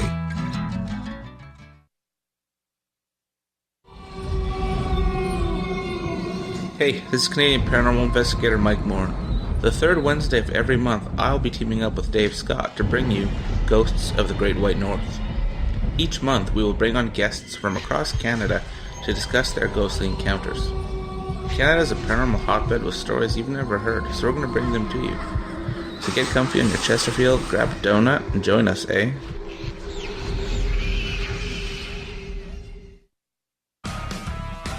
Get your horns up with me on Spaced Out Radio. This is Ron Bumblefoot Thaw. Come tune in to SOR where you can hear me rock out with Little Brother Is Watching, the official theme song of Spaced Out Radio. And then come on over to bumblefoot.com where you can find out about my tour schedule, my music, and everything else. Bumblefoot.com keeps you up to date on what I'm doing and the best way to stay in touch with my music and music camps. Sign up for my newsletter at bumblefoot.com and remember, Little Brother Is Watching. Visit purpleplates.com today. For over 40 years, the Purple Energy Plates have been delivering amazing results for their many customers. Inspired by the great genius Nikola Tesla, the harmony, healing, and energetic effects of the plates have proven over and over to be beneficial and often miraculous to thousands of customers.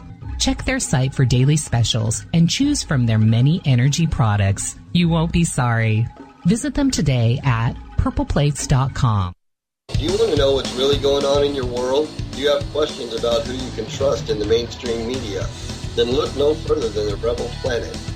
Come get the straight answers right here at spacedoutradio.com. Join me, Jamie Sexton, creator of Rebel Planet News, as I fill you in on the stories behind the stories. All you truth seekers, be sure to tune in to Rebel Planet on spacedoutradio.com the third Thursday of every month.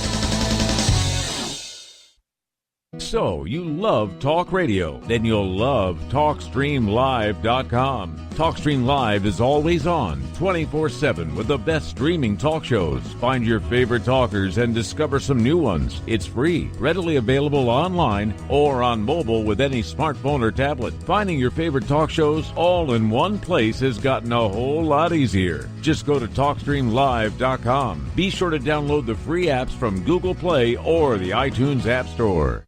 We are getting ready to relaunch the SOR Space Travelers Club at spacedoutradio.com. For $5 a month, you can join us for a plethora of features found nowhere else. Hang out in a private chat room during the show and after party. You can check out some exclusive content and a store specifically for you, as well as a private listener forum where you can post your thoughts, stories, and pictures. The SOR Space Travelers Club, coming soon to spacedoutradio.com. The Call of the Wild is in Vancouver. The Moose Vancouver is one of the hottest bars and restaurants in the city. Open until 2 a.m. nightly, the Moose will rock you like a hurricane all night long. Great food with everything on the menu at $6.95 near the corner of Nelson and Granville. Get your horns up and come rock with us. The Moose Vancouver, the official rocking bar of Spaced Out Radio. On the first Tuesday of every month, I encourage you to come along for a journey with me, Geraldine Orozco, on The Spiritual You. Together, we will take a look at how to access the highest expression of yourself and change your life. Consciousness, ET contact, health, and wellness, we can talk about it all. So come along for a spiritual ride with me, Geraldine Orozco, on The Spiritual You, only on Spaced Out Radio. The freedom to post what you want, when you want. That's the social media freedom you need. Social Media Freedom is the free app in your app store. No need to worry about going to jail or being shadow banned any longer. It's the freedom to say what you feel. The freedom to know Big Brother isn't watching. It's the way social media is supposed to be. Social Media Freedom. It's time to set yourself free. Download from your app store today. Would you like to connect with us? Head to spacedoutradio.com for all your latest show info. Now, back to Dave Scott and SOR.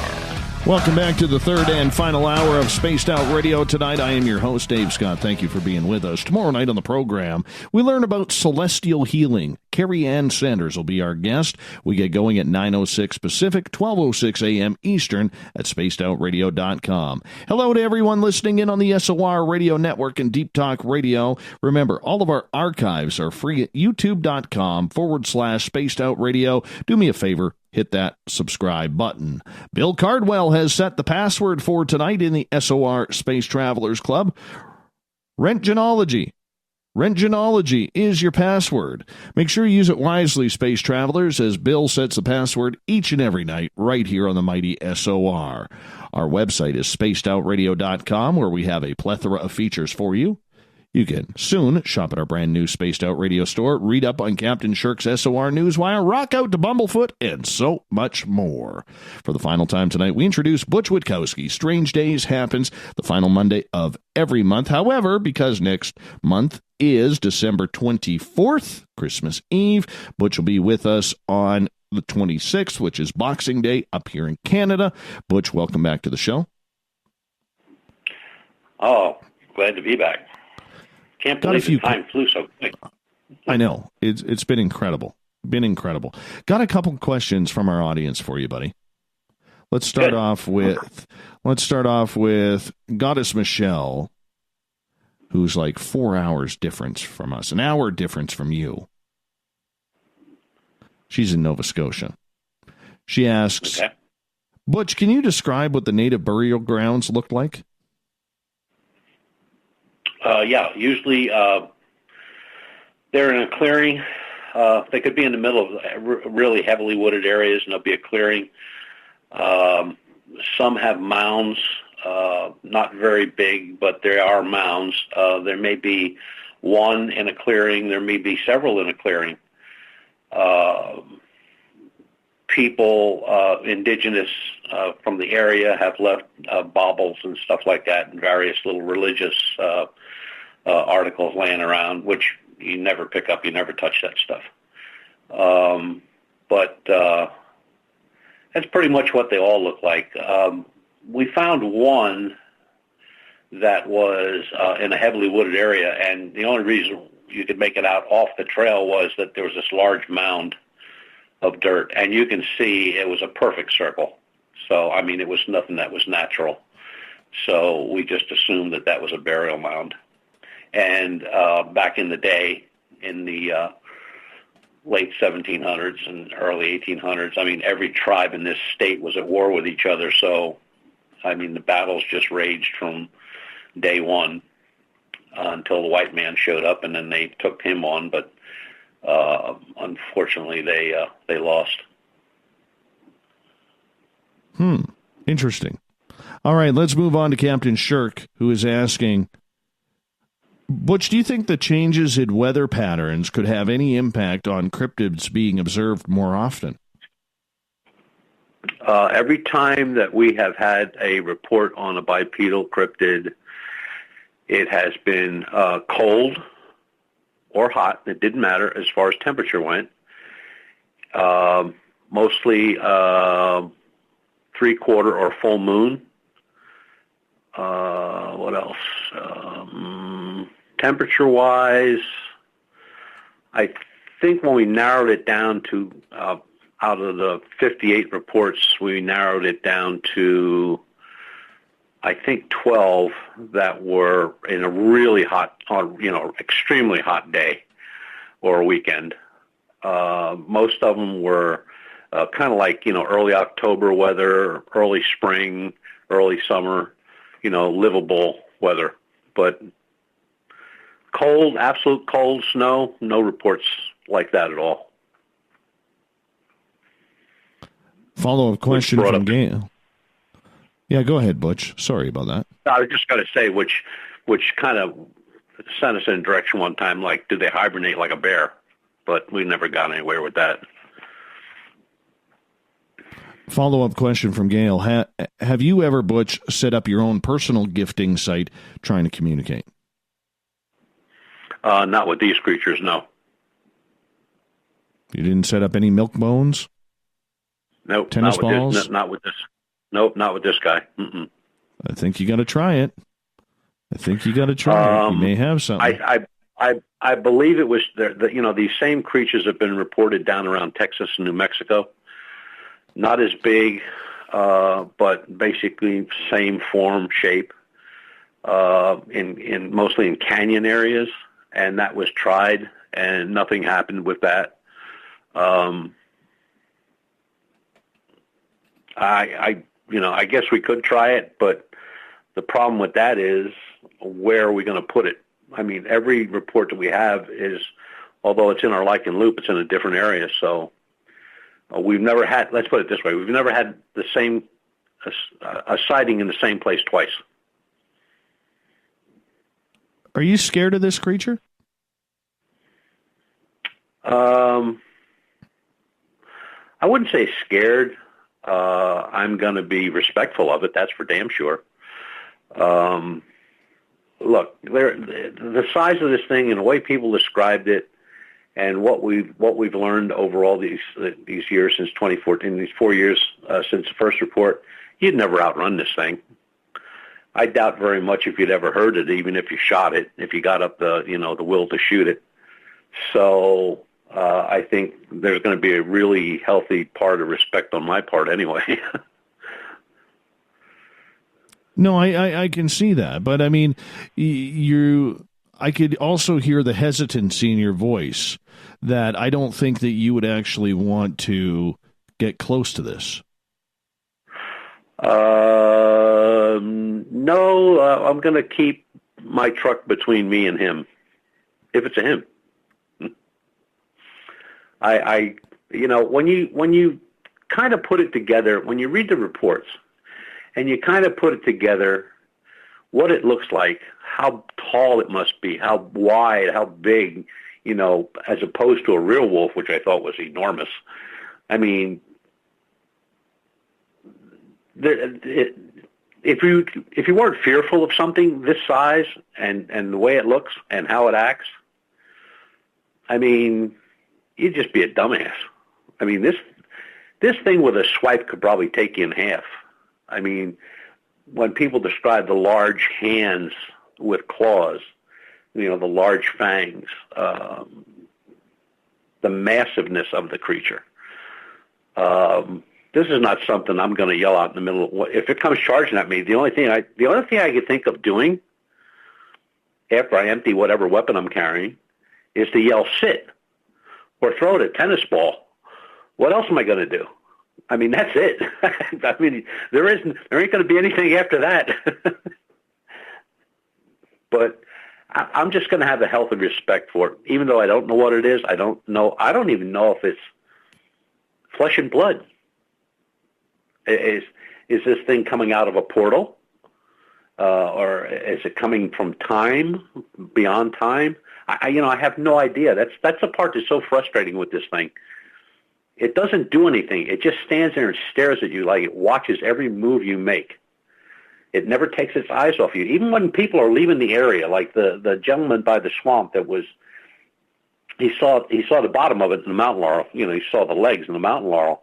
And then as he went up, he saw it from the shoulders up. Now, at this point, he's looking at something that he said good 10 feet, no problem, no question about it. But they locked eyes, and he had a shotgun, and of course same with everybody else that had a weapon. He had that thought in his head that don't do this, you don't want to do this, don't pull the trigger, don't do anything, just get out of here. And as he backed out toward his truck, this thing never took its eyes off.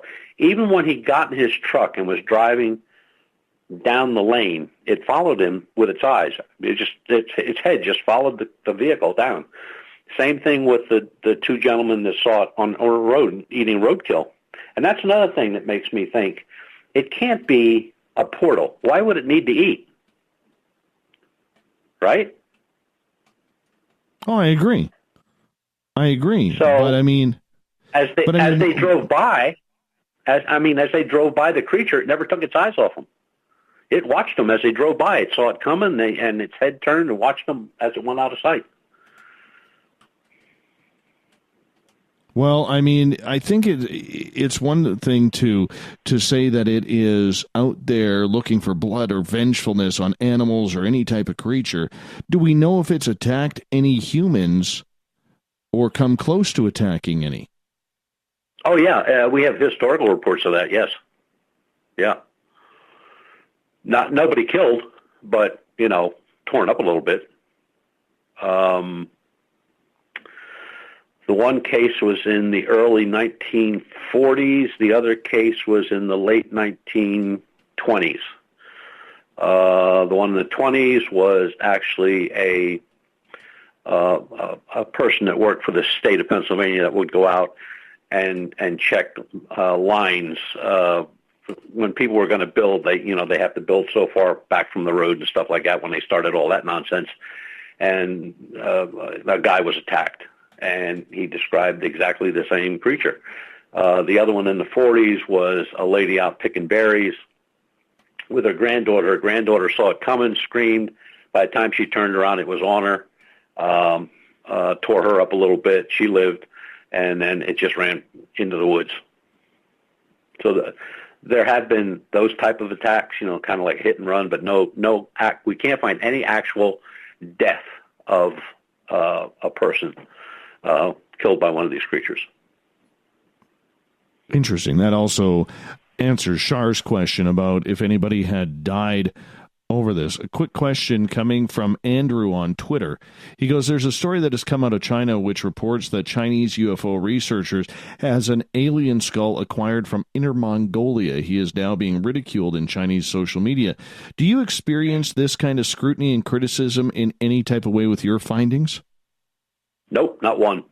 Nope, not one.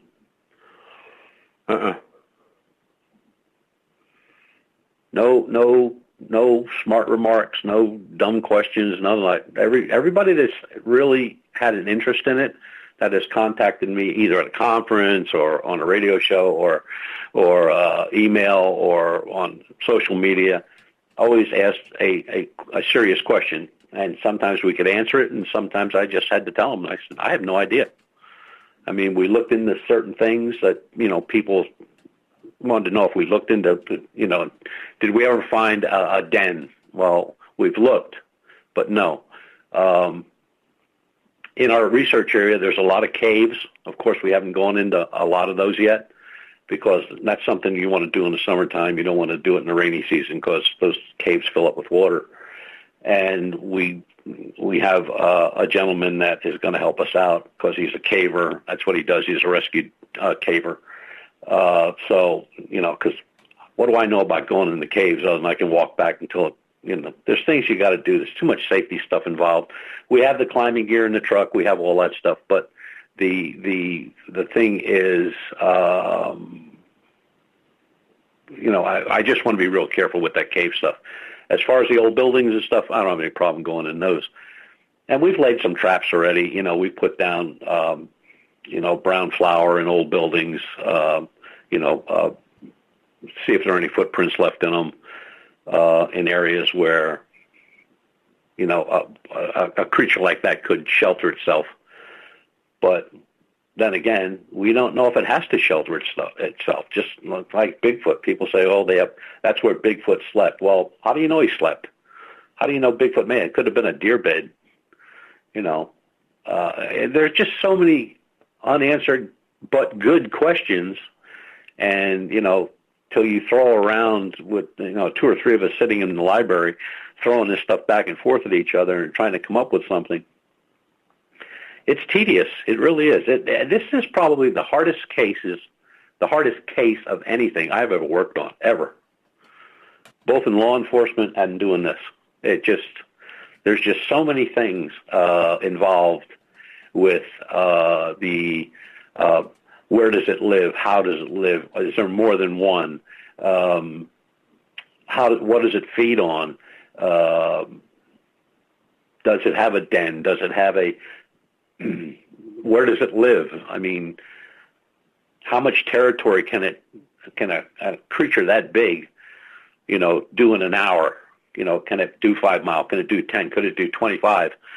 Just all those stupid questions that, pop into your head when you're doing this, trying to put together a life or how a creature like this would conduct its life. What does it do? We haven't found any carcasses of anything really torn up, excuse me, in the woods. Although there was a report of a elk that was killed. It had a collar on it, so a tracking collar, and they went to pick the elk up, the Game Commission, and its throat was opened up from one side to the other, and enough to cut through that Kevlar collar that he had on with one swipe. So it wasn't a bear, okay, because it wasn't, a bunch of claws. It was just like one very clean, sharp cut through the neck that killed it. Wow. Let's get to Gloria's question.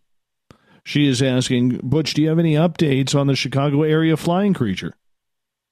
They had this week, again, let me explain that although I'm a member of that research team, all I do is the background research. I help those guys out with, background research, and if they need equipment, we'll be out there to help them with that.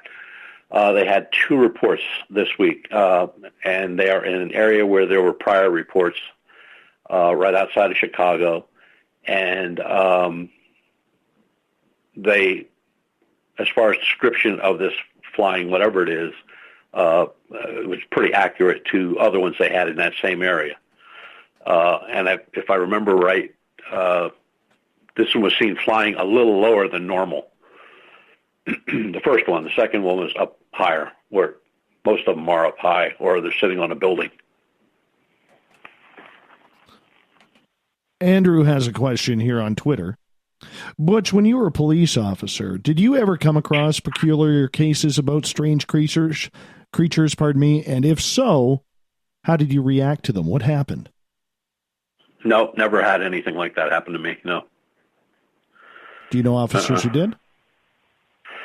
I know of a UFO report that happened.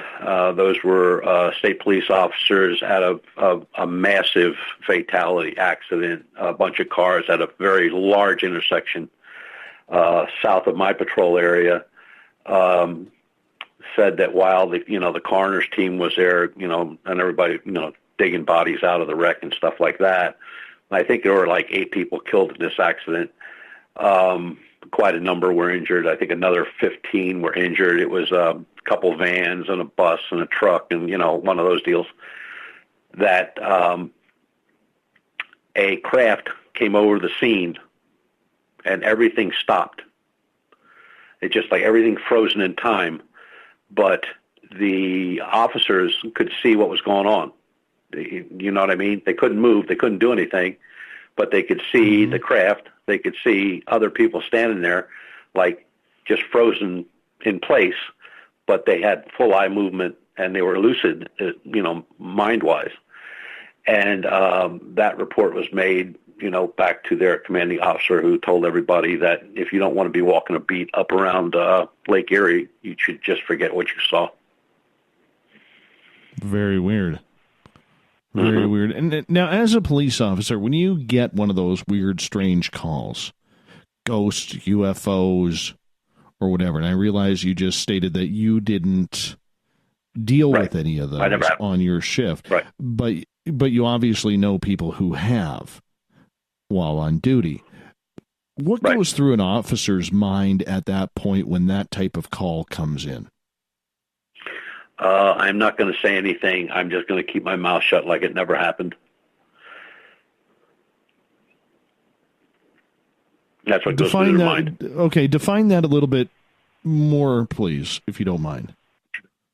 Well, the thing is, in law enforcement, you're kind of held to a higher standard as far as your ability to react, to see, to report, to, put a whole scene together in a matter of a couple seconds.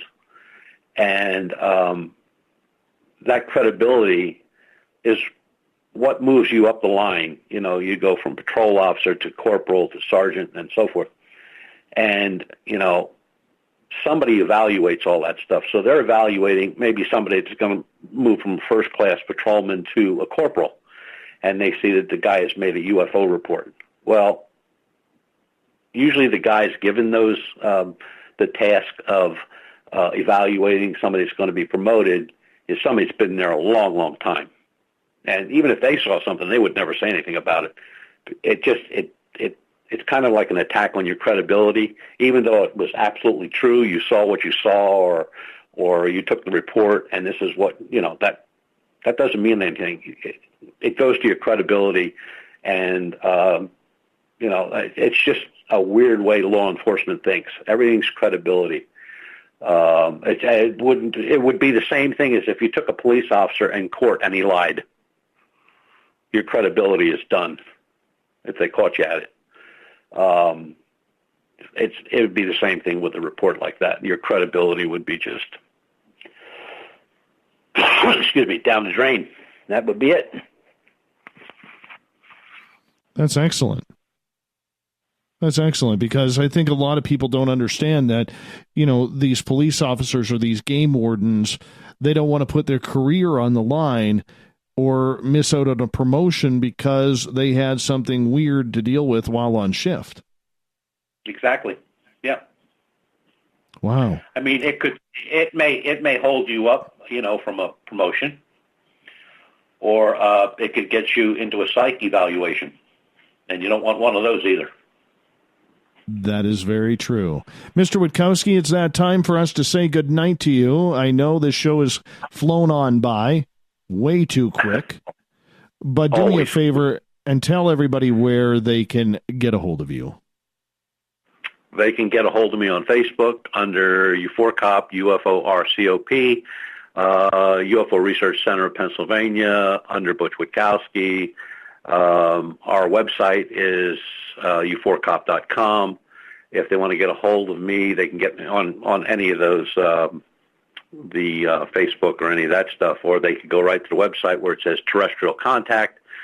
That'll take you down to a page where you can fill out a very short form with just a contact point, when you want to be contacted, how you want to be contacted, and what you want to talk about, and I'll get it and get right back to you. Wonderful. Butch Witkowski from UFORCOP, UFORCOP.com. He'll be back on Wednesday, December 26th. Coming up next, we got the SOR Newswire with Olaf Phillips. We'll be back right after this.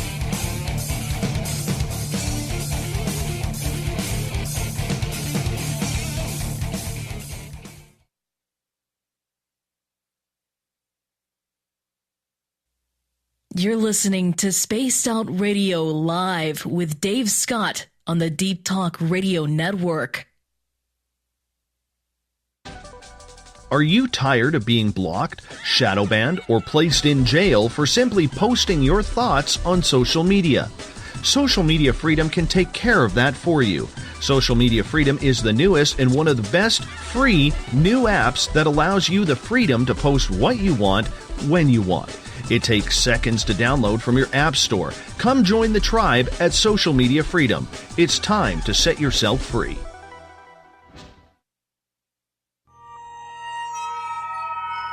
You hear footsteps in the empty room above you. A rocking chair begins rocking by itself.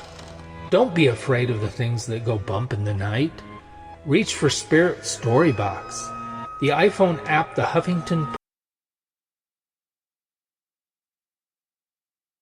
Spirit Storybox. The spirits are telling their stories. Are you listening? A timepiece is a reflection of who you are, and what better way to show off the real you than with an Escape watch? Escape is a lifestyle brand accessorizing your days and nights. Choose to escape and create the life of discovery that you deserve. Dream, play, unite with your own personalized Escape watch. Head to escapewatches.com. There is no time like the present to enjoy your escape. Use promo code SMF2017 for your 20% discount today. Are you intrigued by Paranormal Talk Radio? You'll love the new Paranormal Radio app from TalkStream Live.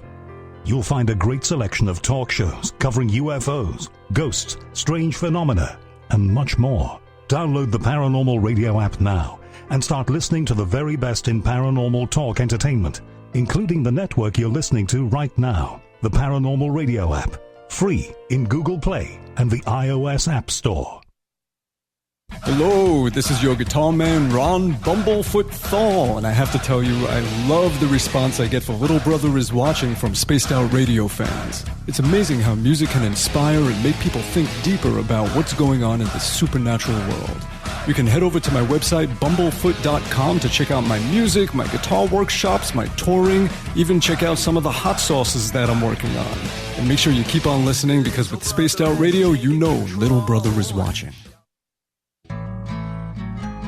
Looking for a place to advertise at a very reasonable cost? Look no further than Spaced Out Radio.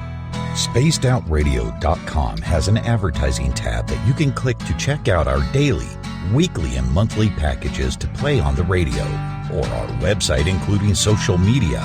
From commercial spots to banners, we have it all. Check out our competitive pricing today.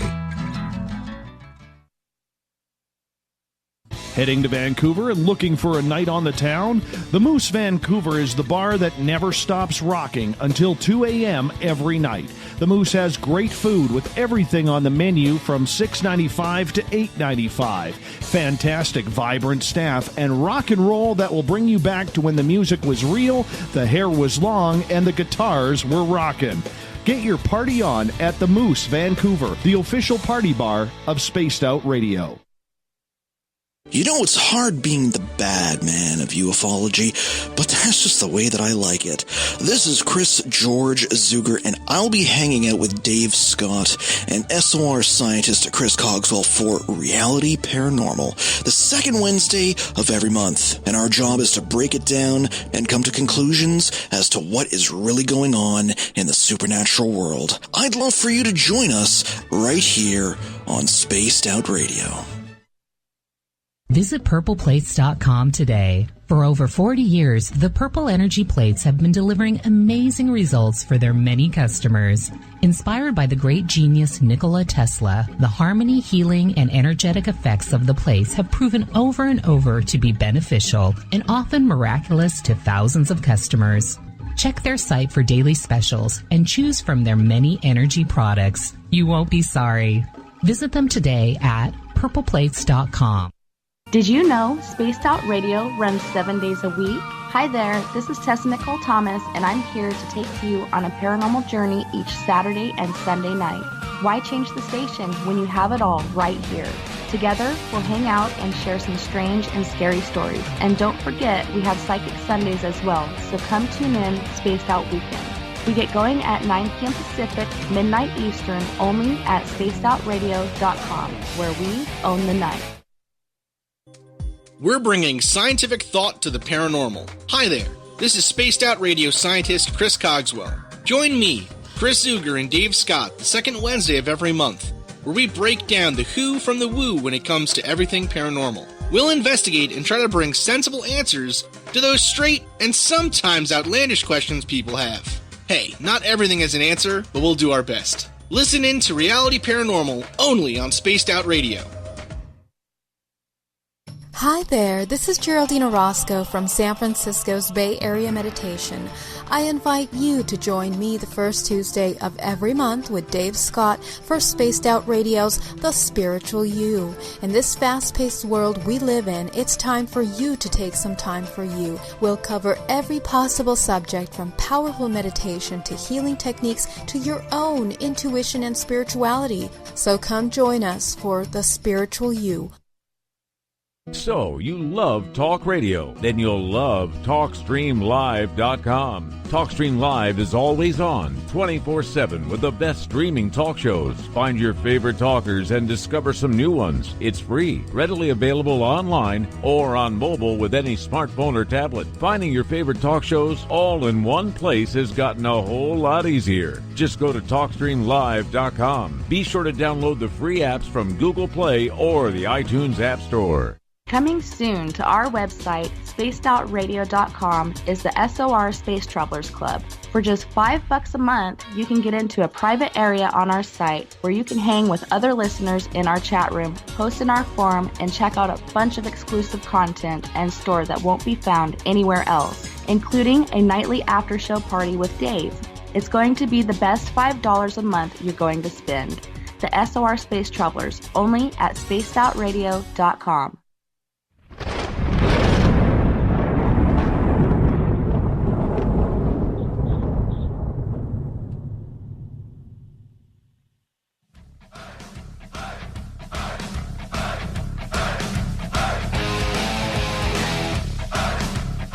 We've rounded third. We're heading for home tonight on Spaced Out Radio. Good to have you all with us as we shift gears here.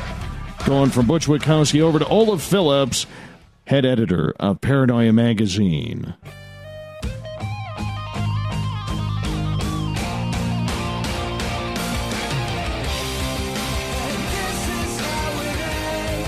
The news is always changing. That's why we bring in Olaf Phillips from Paranoia Magazine for the SOR Newswire, which happens each and every night in the final end of the show. We look for the weird, the strange, the WTF of the day. Because sometimes the news just cannot be made up. Hey, Olaf Phillips, how you doing, brother? Doing all right. How are you? I am doing great. You had a long weekend off. We gave you Friday night off to hang out with the kids and have some man bonding time. Hope you enjoyed your family time over your holiday. I did. Excellent. Excellent. I did that yesterday with little SOR. We had a lot of fun yesterday. Right. Then my migraine hit, and I was like, you got to be kidding me. You got to be kidding me. But we battled through. We trudged on through. I still took him swimming.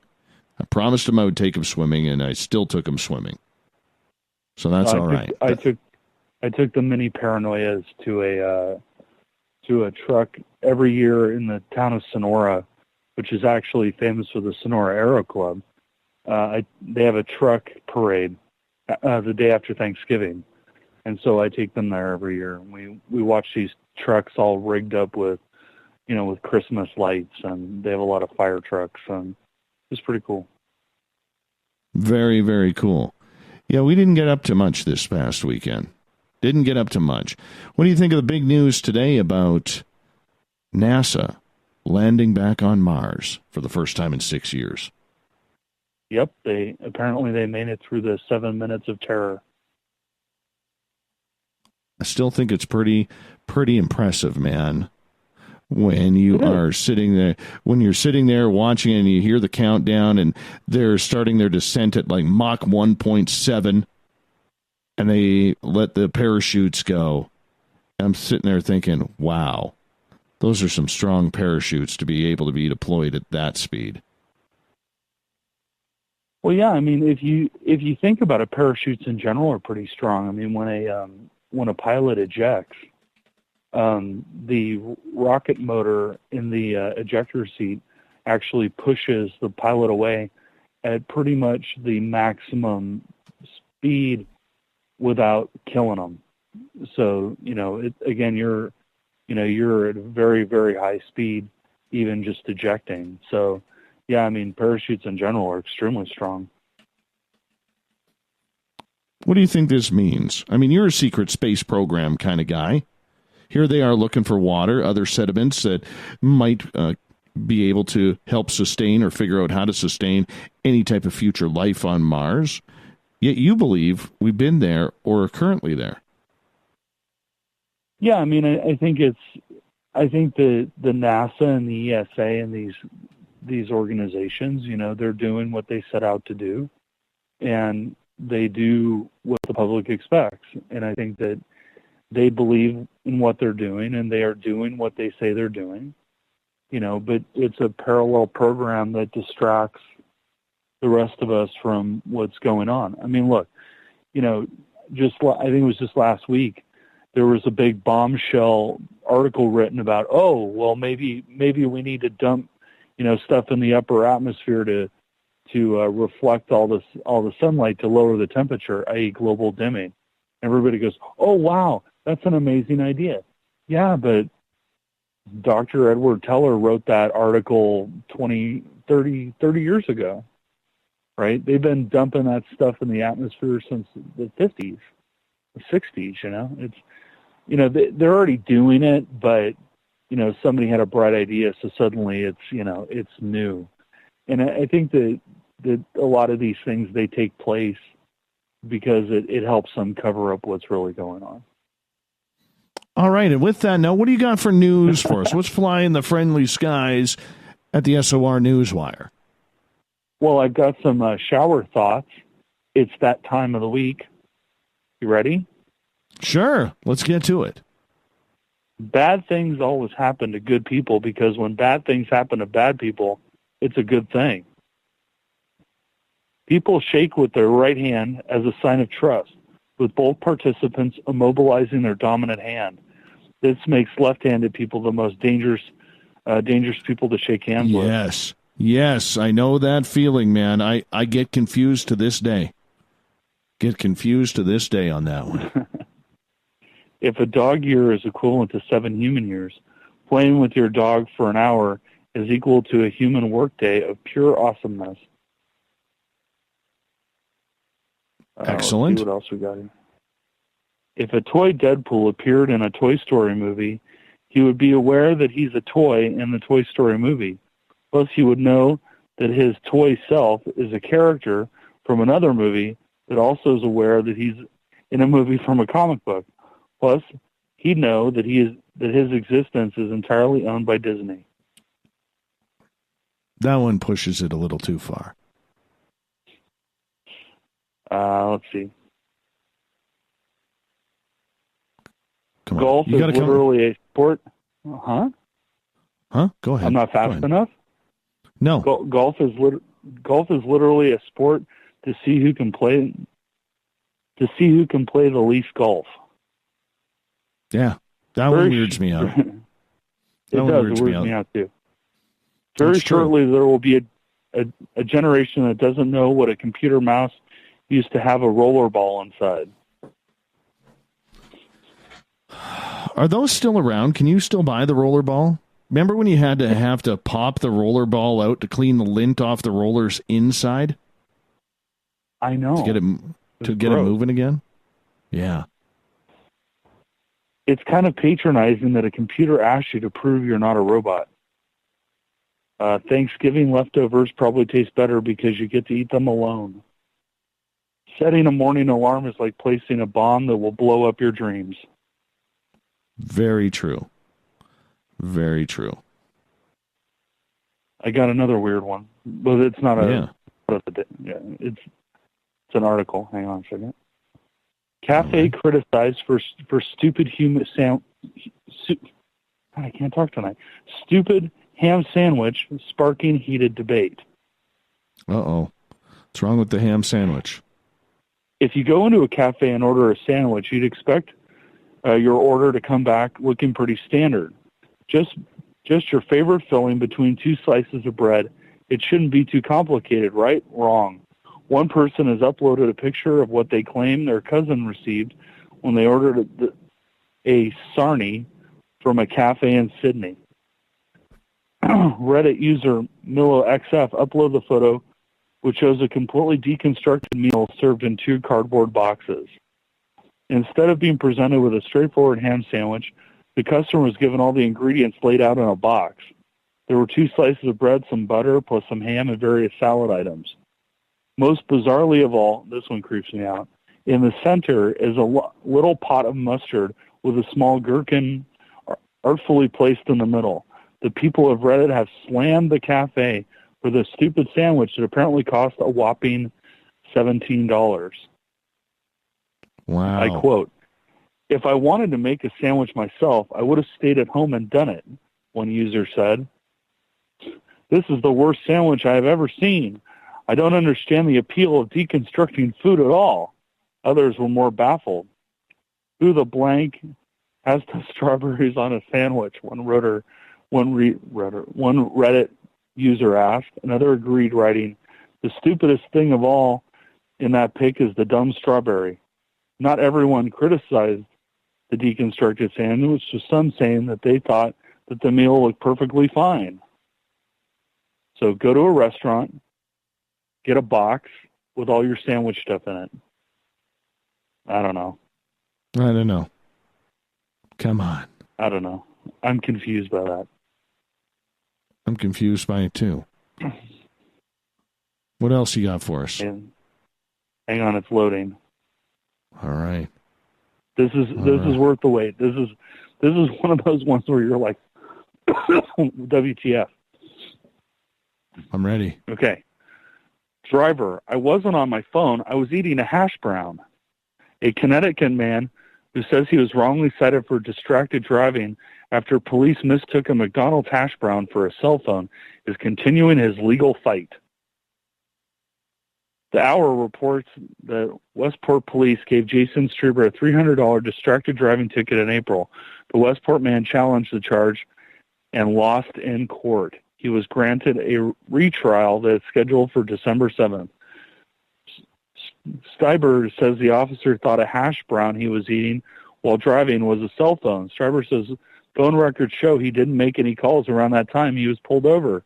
Plus, he has Bluetooth, so he has no reason to hold a phone while driving. So, eat a hash brown, get a distracted driving because you're on a cell phone ticket. Do you guys have food laws down there for driving? Because up here, they've made it kind of strict where they don't even want you drinking beverages while you're driving. No. We have a hands-free law, so we can't hold our cell phone while we're driving. Yeah, we have that too. But we can't, literally, you cannot eat a sandwich or a chocolate bar or, you go through the drive-thru and you snack on some French fries, that's a ticket. You get caught drinking a water bottle, that's a ticket. I mean, that's the way it is here. That's ridiculous. Yeah, well. That's absurd. It is. It is a little bit absurd. But do people actually get pulled over for it? Yeah, it's like a couple $100 fine, man. Really? Yeah. It's terrible. Ugh. Well, yeah. I got another one. And just one more. You think to yourself, NASA is super clean, right? Yeah. You think that, right? Clean rooms, dust suits, all that. International Space Station toilets infested with infectious space bugs. Ew. The International Space Station has been infested with an infectious space bug organism which scientists have warned could cause disease. A new study by NASA has discovered that different variants of the Enterobacter, a bug similar to that found in hospitals on Earth, has been discovered on the orbiting space base. The researchers focused on 5 strains of bacteria which were isolated from the space toilet. I guess it's not just a normal toilet, it's a space toilet. An exercise platform on the space station in March 2015. The report, published in the BMC Microbiology Journal, concluded that space bugs have a 79% chance of causing disease and raised concern that astronauts could be put at risk if the organisms are found to be drug resistant. So toilet space bugs. So basically you can catch space crabs up in space. Apparently, yes. So how do they detox the astronauts coming home from not bringing space crabs down? I have no idea. And remember that those are going to be bombarded by radiation. So they'll mutate. Yeah. That's bad stuff, man. That's not even funny. You know, when I talked to a cosmonaut once, his name is Georgi Grechko, and I asked him, I said, what's it like to live in Mir? Because he lived on Mir for a while. He had one of the records. He was up there for like a year or something. And he said It's like living in a Coke can. So now you fly up to a Coke can orbiting in the Earth, and you think, wow, I've reached the pinnacle of success, only to come back with space crabs. And that's a good place for us to go to the thought of the Dave. Space crabs. Right there. Space crabs. Terrible. Horrible. Thought of the Dave happens every night at this time, where we ask a question on our Facebook and Twitter pages, and then we read your responses on the air to see what you think. So today's Thought of the Dave is as follows. What do you think about all the new hype surrounding Bob Lazar? Olaf, I'll give you first crack at that. You know, I believe Bob Lazar. I believe Bob Lazar is saying what he understands to be the truth.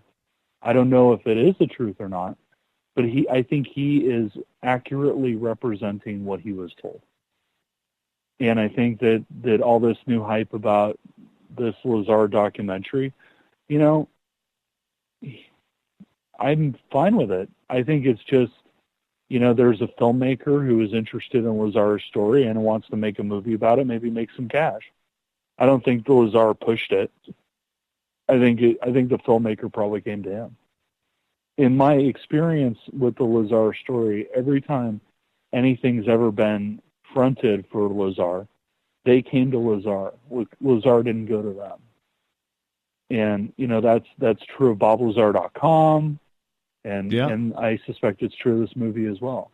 Even the Bob Lazar movie that never got made, that was a Gene Huff thing. You know, Gene Huff wrote it. Gene Huff shopped it around, you know, and Gene Huff was trying to get it made into a film. But I don't look at Lazar badly for it. In fact, I think it's great. Maybe it'll help people revisit his story and maybe, you know, they'll discover something in it. But when I sat across his desk from him, very articulate, intelligent, educated guy, and absolutely 100% sincere. Well, let's get to the audience here, and I think that's cool that you got to meet him. Eric with a K, listening to his third favorite show tonight, says, I believe him 100%, most likely knows a lot more than he is willing to say publicly. Joe, meet the new boss, same as the old boss. The Who won't get fooled again. Wow. That's one way to put it right there. Adnome, making fun of my hair. Thank you. Brian, I believe Lazar when he first came out of the shadows. I think this latest event is way too late or after the fact. John, I'm not sure what to think about Bob Lazar. However, I always thought, there is way too much attention on Area 51 as the place holding all the secret activity. I think there are probably other sites that no one in the general public has any idea about that hold far more secrets than Area 51. Justin, I haven't heard the new stuff from Bob, so I don't know what to think. Kelly, or Kelly's Beard, we're never too sure which one it is, making the comment, says, it seems that the UFO community has its certain people that like to stick to on one story. They just will not focus on any other stories that may or may not have validity. They want to be the next Stanton Friedman, so they will find a story, beat that horse to dust, and continue to do so until they get called on it, and they will find something else to rehash, like, for instance, Bob Lazar. Amazing story, but it's 25 years old, and how many times will Bob have to tell his story? What I'm looking for is someone to dive in head first, someone to research all the stories that they come across Isn't that the scientific method after all? Russ. Who? Power comment there, Russ. That one is good. Daryl. It's like when they remake an old movie. Before they release the new one, they rehash the old one. Tim. Same old, nothing new in my opinion. I believe he is telling the truth. Too many things check out. He knew when the test flights would take place. The whole education thing is BS. He did work at Los Alamos. Proven. Physicist Edward Teller got him his job at Area 51. Teller worked with him at the Sandia Labs. Gail. I believe it's the truism about time and place. Once upon a time, Lazar's story made him a laughingstock. In today's light of increased confirmation, his story finally resonates with all that's being released by official sources. Ergo, people now tend to believe him. Hear, hear. All right. Let's scroll down. Chris, Bob Lazar's the real deal. End of story. Dolly in Australia. If Bob Lazar was the real deal, which I do not believe to be correct, he wouldn't have gotten information the way he did. Security guards talking to me? No, as far as I am aware, the info you get on top secret projects is on a need-to-know basis. You only get what you need to know to get your job done. He got all this information, and let's not forget, he supposedly brought his darn friends to the testing grounds. That's where we're going to leave it. Actually, right there. He was actually read in. He was given a document that outlined it. It wasn't from security guards. Well, we'll debate Bob Lazar later this week, my friend. Olaf, tell everybody where they can find Paranoia Magazine. ParanoiaMagazine.com. Make sure you check out the podcast. Got some weird stuff on there. Sweet. Thank you so much, buddy. Appreciate it. I'll talk to you tomorrow night. And you can read the SOR Newswire put together by Captain Shirk at spacedoutradio.com and on their Facebook page, the SOR Newswire. Thanks to Butch Witkowski for coming in for Strange Days. He'll be back on December 26th. Big thanks to all of you rocking on out to Mr. Ron Bumblefoot THAL with Little Brother is Watching. As you know, Bumblefoot is the official music of Spaced Out Radio, rocking us in and out of every show. Get your horns up for the guitar god himself.